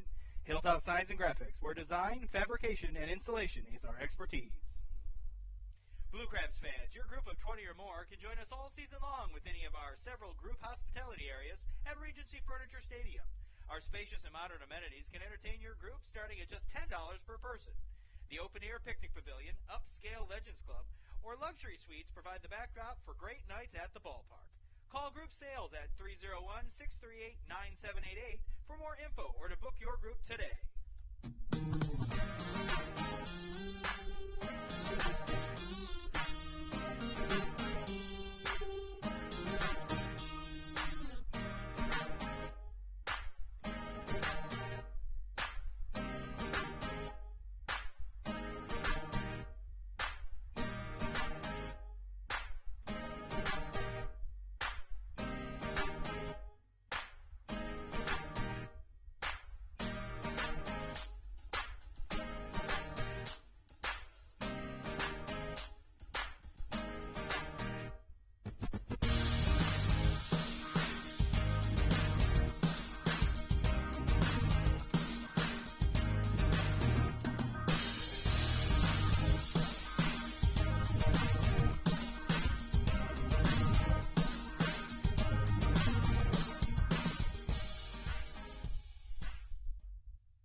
Hi, this is Fran Martinez, and you are listening to the Blue Crab Broadcaster Network. Manny Del Carmen, the new pitcher, on for the Bees here in the bottom of the 8th. The setup man will face the 2-3-4 as Edwin Garcia takes first pitch low for ball 1. Del Carmen elevates a fastball here as that one misses, and the count goes to 2 balls and no strikes. The right-hander has struggled early on the year. He's got the highest ERA of pitchers on the Bees currently. The only person with a higher ERA for New Britain is Jonathan Pettibone, but he's no longer with the team as Garcia fouls one off, and the count goes to 2-1. Garcia 0 for 3 on the night. You're in this tight of a situation. As Garcia pushes one towards right, Walton giving chase as he will make the play for out number 1. You were saying, Andrew? I was just saying it was interesting that that they would go with their guy with the worst ERA on the team in a situation where you don't have that many wins. You have a rough record. And, you know, in this situation when you're up 2-0 late in the game, you'd think you'd go to somebody else. But if you're Edwin Garcia in that situation, you can't be mad at yourself. You hit the ball as hard as you possibly could, and it just happened to go right to somebody. Teodoro Martinez digs in now. He's reached base every time. 2 walks and a single, and he takes low here. 1 ball and no strikes. Del Carmen Another one of those former Bridgeport Bluefish now here as Martinez with a high drive to deep left field. Nothing the left fielder Ford can do but look up and watch this one sail out of here. Teodoro Martinez stays hot. A solo home run, his first of the season, and the Blue Crabs are on the board. That cuts the lead in half. 2-1 the score now. An absolute no-doubt home run from Martinez. Darren Ford in left, didn't even budge. Just looked up and watched that one go. And you gotta love that. You know, that's about one of the best things you can have in baseball if you are a fan of that team, especially in this situation. You're down 2-0. Your offense has not shown any signs of life all day, and you have a no-doubt home run. That'll rile up the troops. See if Angelo Sonko can provide a little power of his own as he takes first pitch high. 1 ball and no strikes. Del Carmen got off to a decent start this year. He allowed just 1 earned run through his first couple of outings, 7 to be exact. All of the damage on his ERA actually came yesterday as Sonko swings over one. Against the York Revolution, Del Carmen did not record an out. 1 hit, 2 walks, and 5 batters faced. 5 runs, 4 of them earned. And that took his ERA from a 1.35 to a 6.75 as 1 outing raised the ERA 5.4. And that'll do it season, that can really do it to you. But Coach giving him a lot of confidence, sending him back out today. Speaking of, Angelo Sonko getting his feet wet here in the early going. And we talked about him trying to get that confidence. You can tell he's not swinging out of his shoes, and it's got to mean a lot to him that Coach Frisbee's still putting him in the same spot, the cleanup spot, every single day. He knows he's not fighting for his job. Nobody else is coming in. He's letting him get used to it again, and that's got to mean a lot for his confidence. 3-1 pitch. That one misses outside, and Sonko is aboard with a walk. That home run from Martinez may have rattled the veteran Del Carmen there, as the 5-pitch walk to Sonko puts the tying run aboard. The shortstop, Brignac, will come in for a quick conference with Del Carmen. Del Carmen spent 6 years at the MLB level. The 36-year-old, 6'2", 225 pounds, born in Boston, Massachusetts. He pitched for the Boston Red Sox for 5 seasons, 2005 to 2010. Del Carmen was actually teammates with a father of one of the players on this New Britain Bees roster, as the right-hander comes set for the first pitch to Frank Martinez, kicks and delivers. A pop-up right back at us, as that will get out of play for strike number 1. Manny Ramirez Jr., yes, that Manny Ramirez, is on the team for the New Britain Bees, and Ramirez was teammates with Del Carmen in the Red Sox for quite a while. They won a World Series championship together that broke the curse way back when. And what a story, playing with your teammate's son. That's got to be pretty cool. 36 years old Del Carmen is as he comes set and delivers. That misses inside, 1 ball and 1 strike. Ramirez played for Boston, of course, from 2001 to 2008. Del Carmen was with the team from 2005 to 2010. So they overlapped for a couple of years before Manny headed off to the Dodgers for the end of that 2008 season and a couple of years with the Dodgers, White Sox, and Rays. Chopper towards third. That's fielded by Romero. He'll flip to second. On to first, not in time. So the fielder's choice will cut down the leadoff runner, but Martinez is able to reach and stay alive on the 5-4 putout. And that was so important. That play, depending on what happens here, could completely change the outcome of this game. Anybody watching out there, that's so important to hustle everything out. Frank Martinez knows he needs to come up with the big hit, doesn't do it. He grounds out a soft ground out to the third baseman. He can do one of 2 things. He can pout and jog to first, and the inning could have been over. Instead, he hustles, and now they have a chance to still score that tying run that is standing on first base, now in the form of Frank Martinez.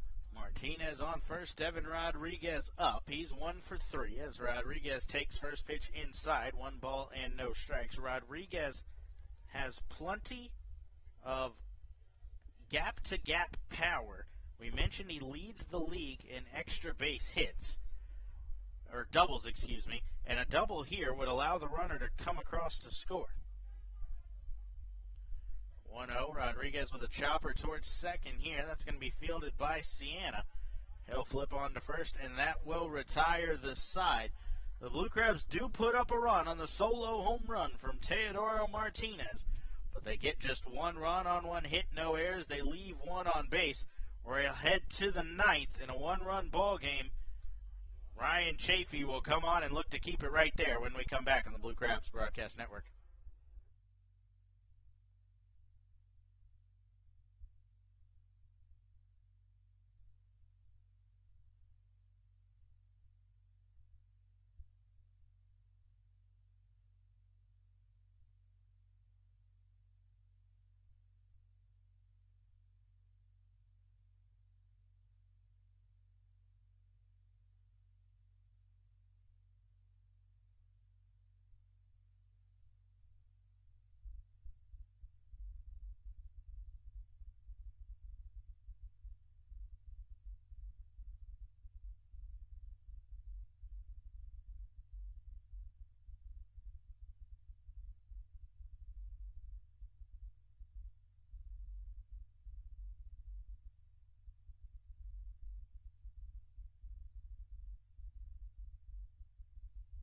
Blue Crabs fans, be sure to join us July 6th as we celebrate Blue Crabs star Daryl Thompson. That night, as part of our Red Friday series, we'll be handing out a Daryl Thompson red bobblehead brought to you by Fairway Independent Mortgage Corporation.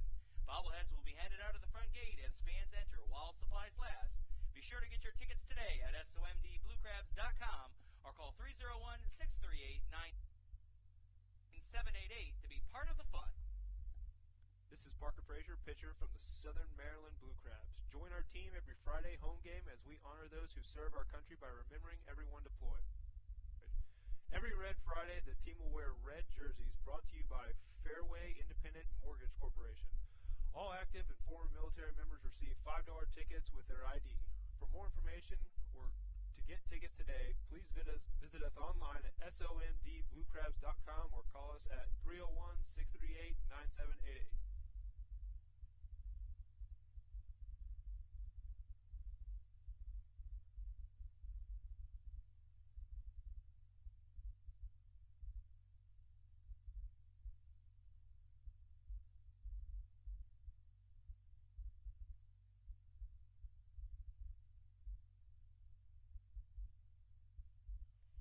Ryan Chafee on the new pitcher here in the top of the ninth for the Blue Crabs. He'll look to keep the deficit right where it is at 2-1 and set up the bottom of the ninth with a potential tie or go-ahead opportunity. He'll have to face Jamar Walton to lead off here, 6-7-8 in the inning, as Walton takes first pitch outside for ball one. Second pitch misses as well. Chafee, 2 balls and no strikes now. Walton 0 of 3 so far on the day. He has recorded the first out of the inning one time. The other 2 times he recorded the third out of the inning. So looking to keep shutting him down are the Blue Crabs. Cold strike here as the count goes to 2 balls and 1 strike on the left-handed bat of Walton. Chafee on the 2-1 gets a fastball across and the count evens up, 2 balls and 2 strikes.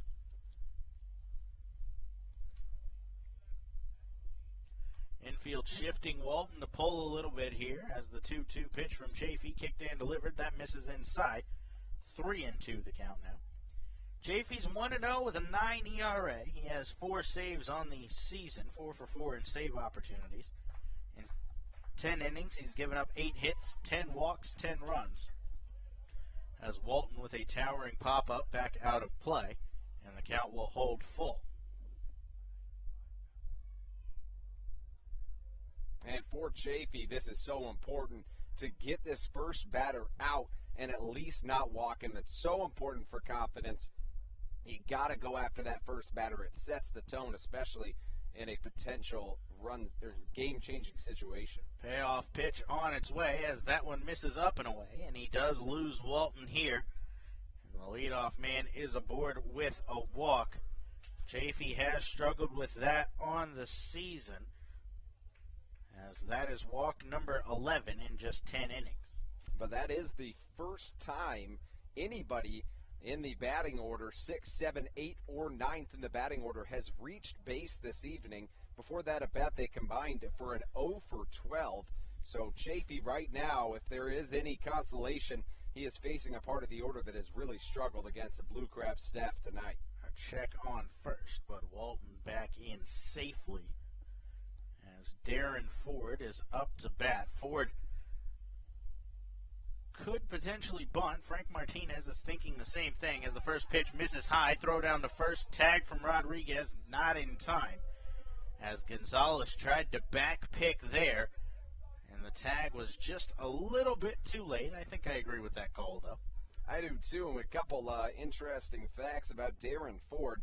We talk about how fast he is. His Twitter name is actually DAR capital RUN for run, and then Ford. So he changed it up a little bit. He was also, when he played for the San Francisco Giants, he got there as a part of the Ray Durham trade back in 2009.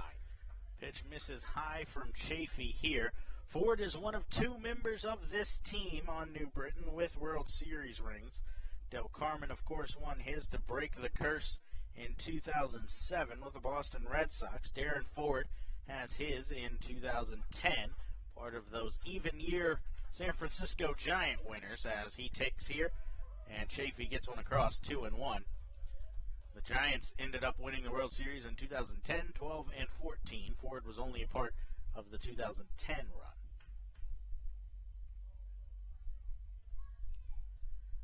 It is an even year this year, Brandon. Giants not looking like the World Series favorites, though, as Chafee sets for the 2-1 and delivers chopper towards third. Martinez was in case of the bunt, and that's going to get over his head. Runner on his way to third, Ford on his way to second, as he's in with a stand-up double. Walton's in safely as well. And Ford does his job and gets on base here. That was just an unfortunate situation.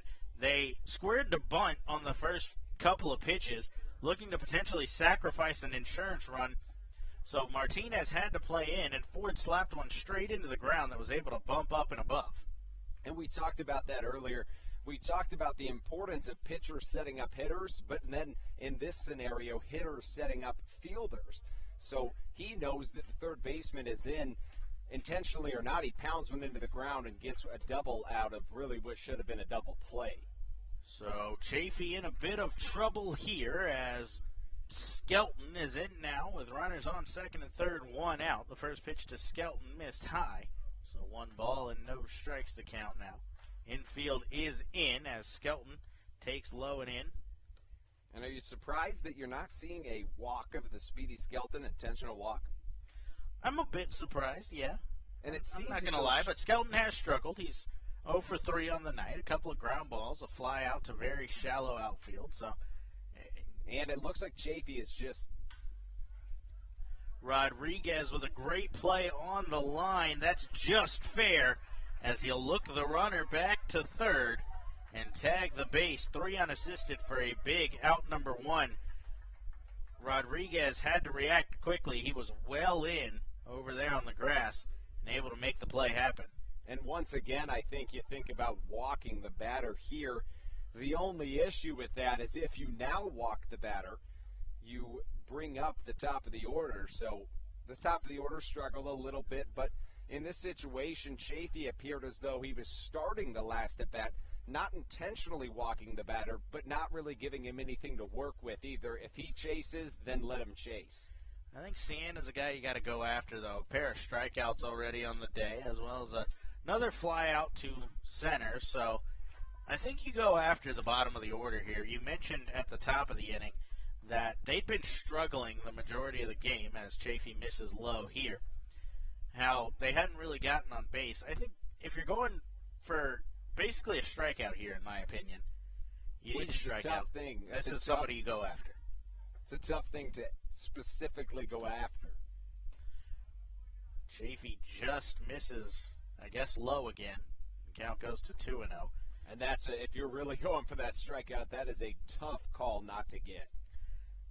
It's been a tough call not to get all night, but again, you can't really complain about it because it's been consistent. It's not like New Britain's getting that call and we're not. It's the same thing on both sides, as this one's swung on and fouled back into the Blue Crabs dugout. 2-1 the count now. You raise a good point, and as irritating as that can be when something that is typically a strike is not called a strike, it is tenfold more irritating when it is an inconsistent strike zone that seems to favor one team or the other. 2 balls, 1 strike. Chafee looking to get out of trouble here as he kicks and delivers. That one swung on and missed, 2-2. And I think what Chafee just did is what you kind of have to do when you're going for that strikeout. Like I said, yes, it's a tough thing to necessarily try to specifically go after, but you mentioned just intentionally walking him. This guy swung at pitches out of the zone all night, Sienna. So you might as well try to get him to chase. And look, he chased that one, so now 2-2. Chafee tries to get him to chase again as he goes with a curveball, able to lay off of this one, 3-2. So you're not necessarily pitching specifically for a strikeout, but you're okay losing him to the walk. But why not let a guy that might get himself out at least try to get himself out? I completely agree. So 3-2 the count as Chafee steps off the back of the rubber here, and we'll look to reset. Enfield still in with 1 down in the inning. Blue Crabs trail 2-1 as Chafee goes to the curveball. Called strike 3 as Sienna goes down looking. And a big strikeout for Ryan Chafee brings him 1 out away from stranding a pair of runs. And we talked about confidence all night and how it's a mental game, as it looks like now, as Coach Frisbee is going to make a move to the bullpen. A lefty up in the pen, can't quite get a number, but it looks like Russo. Russo is up and throwing with the lefty, and Siciliani coming to the plate. Frisbee will turn the ball over to the lefty-lefty matchup here and try to get out of the inning. Chafee did a good job after struggling early. Russo will look to finish it off for him when we come back on the Blue Crabs Broadcast Network.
Second and third, 2 down. David Wayne Russo on in the lefty-lefty matchup with Siciliani, looking to strand a pair of inherited runners as Russo goes with a cutter on the first pitch for a called strike and is ahead, no balls and 1 strike. Chafee struggled early in the inning, a walk and a double to start it before a ground out and a strikeout have got the Blue Crabs within and out of stranding 2 very important insurance runs in scoring position.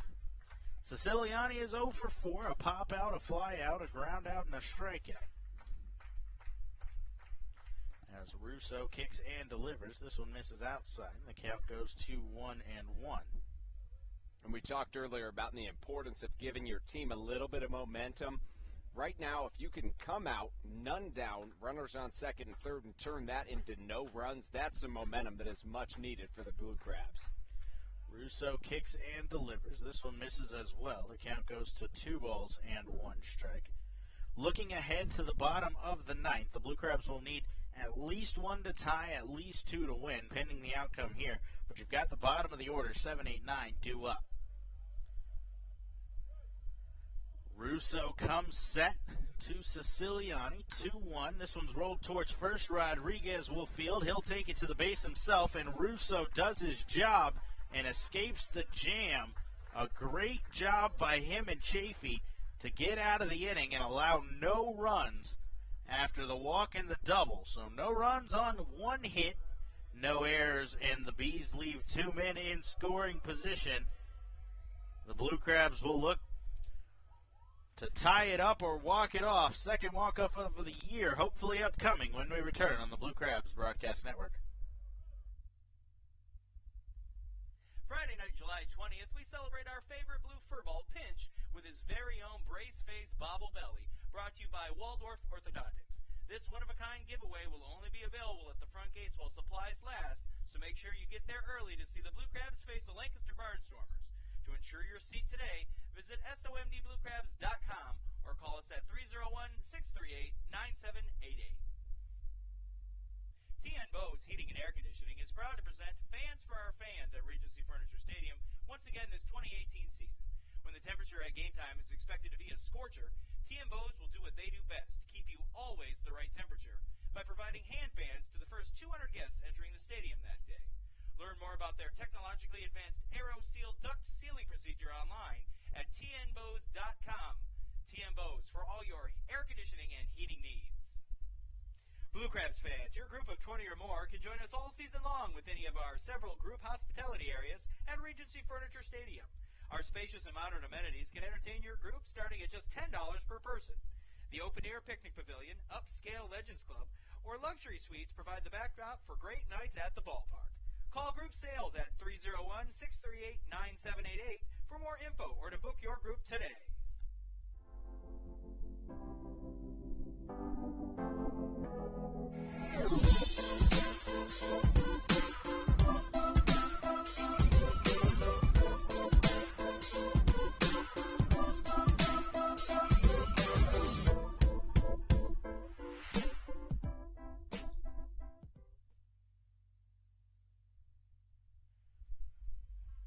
New closer on for the New Britain Bees, as it'll be the right-hander Tyler Higgins that gets the ball here in the inning. Looking to notch the save for New Britain. 7-8-9 due up for the Blue Crabs as Corey Vaughn leads it off, swinging on the first pitch. It's rolled foul down the first baseline, 0-1. Reason I say new closer for the Bees, Higgins takes over the closer role after the Bees closer at the start of the year. Kevin Chapman, hard-throwing lefty, was picked up on Saturday by the Detroit Tigers organization. Chapman was 2 for 2 in save opportunities. Higgins now on for his first try. The 0-1 breaking ball swung on and fouled back out of play. The count goes to no balls and 2 strikes. Higgins has been effective to this point. He's 1-0 with a 2.61 ERA in 10 appearances for the Bees. In 10 1/3 innings, he's allowed 9 hits, 4 walks, 3 runs, 14 strikeouts for the righty. As Vaughn goes down swinging, so make it 15 and make it 1 out here in the bottom of the ninth. That's just the 4th strikeout of the day for Bees pitchers. That'll bring in Jose Gonzalez, 1 for 3, a ground out, a double play, and a single on the line for Gonzalez. Blue Crabs hoping somebody can reach base here in the inning and get this thing back to the top with Johnny Bladell. Bladell does have the 1 walk-off hit that we saw on Mother's Day. Breaking ball, the first pitch from Higgins, a called strike, 0-1. And by getting on base, if you're Jose Gonzalez, not only does Bladell turn around the order, before him comes Nina, who in his Blue Crabs debut has reached base all 3 times. One of them was on a fielder's choice, but still he's been hot today, 2 of 3. You get something going here, you're feeling more optimistic, I should say, if you are a Blue Crabs fan. Check there from Gonzalez, but able to hold back. Tyler Higgins, 6'3", 215 pounds, out of Shepherd, Missouri. The 27-year-old kicks and delivers, changeup for a called strike, 1-2 the count. Higgins in his first year out of affiliated ball. He was drafted in the 23rd round of the 2011 MLB draft out of Lansing Community College by the Florida Marlins at the time. After 1 year with the Florida Marlins, he changed team names to the Miami Marlins organization as he misses a fastball just off the outside corner, 2-2. Higgins spent all 7 years in the minors with the Marlins organization. He reached as high as Double-A in 2015, 16, and 17 with Jacksonville. This his first year out of that with the Bees. As Gonzalez checks his swing, that's sent down to first. No swing, says Larry Rosenberg. And the count has run full on the Blue Crabs catcher. And if anything, a good sign right now for the Blue Crabs is it's made this closer throw a lot of pitches. I understand now he's the closer. He wasn't before, but anytime you've got a late inning type pitcher, maybe not, he might not have a lot behind his arm. A towering pop-up here in foul ground on the third base side. The third baseman and catcher come together, and Romero will make the play for out number 2. And there's still life if you're the Blue Crabs. You know that you're one batter away. Now that you've mentioned it, I'll say it too from the walk-off man. Angelis Nino will dig in now. You mentioned 2 for 3, a pair of singles and a fielder's choice to this point. Nino looking to extend the game if he can reach base here. First pitch taken for a called strike. Nino, a guy that entered the game batting 150 on the year, and he has 2 hits already today, so looking to do some more damage against his now former team. He takes here, that one misses, and the count evens up, 1 ball and 1 strike. That'd be something fun. You play with your team, you come into Regency Furniture Stadium technically still as a B. You switch over to a Blue Crab the second you arrive, and then you end up winning the game off of them. Nino off the end of the bat out towards right field. Walton backing up. It looks like he'll play that one, and he will. And that will do it here in Game 1, a pitcher's duel. But the Bees are able to come out on top as the save will go to Tyler Higgins, his first save of the season. So the right-hander's able to get the job done and get the win for Rainey Lara. That's the first win of the season for Lara. Thompson will get the loss after another quality start from Darryl Thompson. 7 innings. He allows just 2 earned and strikes out a season-high 8. But he'll get hit with the loss and drop to 2-2. The Blue Crabs on the season will drop to 7-15. The Bees move to 7-15 as well. We've got 3 more upcoming. We mentioned the Blue Crabs pitching has struggled at times on the year, so a positive sign here tonight that they allowed just 2 runs on 8 hits. But the offense and the pitching staff haven't quite been able to get on the same page to this point in the season. When one struggles, the other has unfortunately done well. Tonight the offense struggled, the pitching staff does well. You've seen it the other way around where the pitching struggles and we score a lot of runs, but not able to click quite yet. That should change, hopefully, upcoming the rest of this 3-game set remaining. You know, and it's interesting you say that because that's exactly what I was going to say. What I had written for post-game notes is that the bats will come, and they will. Tonight they didn't show up as much, but it really was the difference as far as winning the game goes is one thing dropping here, one thing dropping here. The Blue Crabs only had 1 less hit than the Bees did, so realistically it was a very close game, and it is a good sign that at least sometimes the pitching is clicking and sometimes the batting is clicking. It would be far worse if it was always just the hitting or just the pitching, I should say. It's a good sign that both have been clicking at some times, and hopefully for the Blue Crabs, they can get both to click here as we close out this stand over the next 3 days. 6 more home games remaining here before the Blue Crabs have to hit the road again, so they're hoping at some point in this New Britain series to turn things around, as well as with the 3-game set upcoming against the Lancaster Barnstormers. The Blue Crabs will send right-hander Brandon Compton to the mound tomorrow. Compton's 2-1 with a 5.55 ERA. He'll match up with the Bees southpaw Andy Van Hecken, 0-3 with a 4.43. So we'll see how that one pans out. Righty-lefty matchup. And the Blue Crabs with a couple of lefties in their lineup, but they've hit lefties pretty well this season. So we'll hope that everything turns around tomorrow.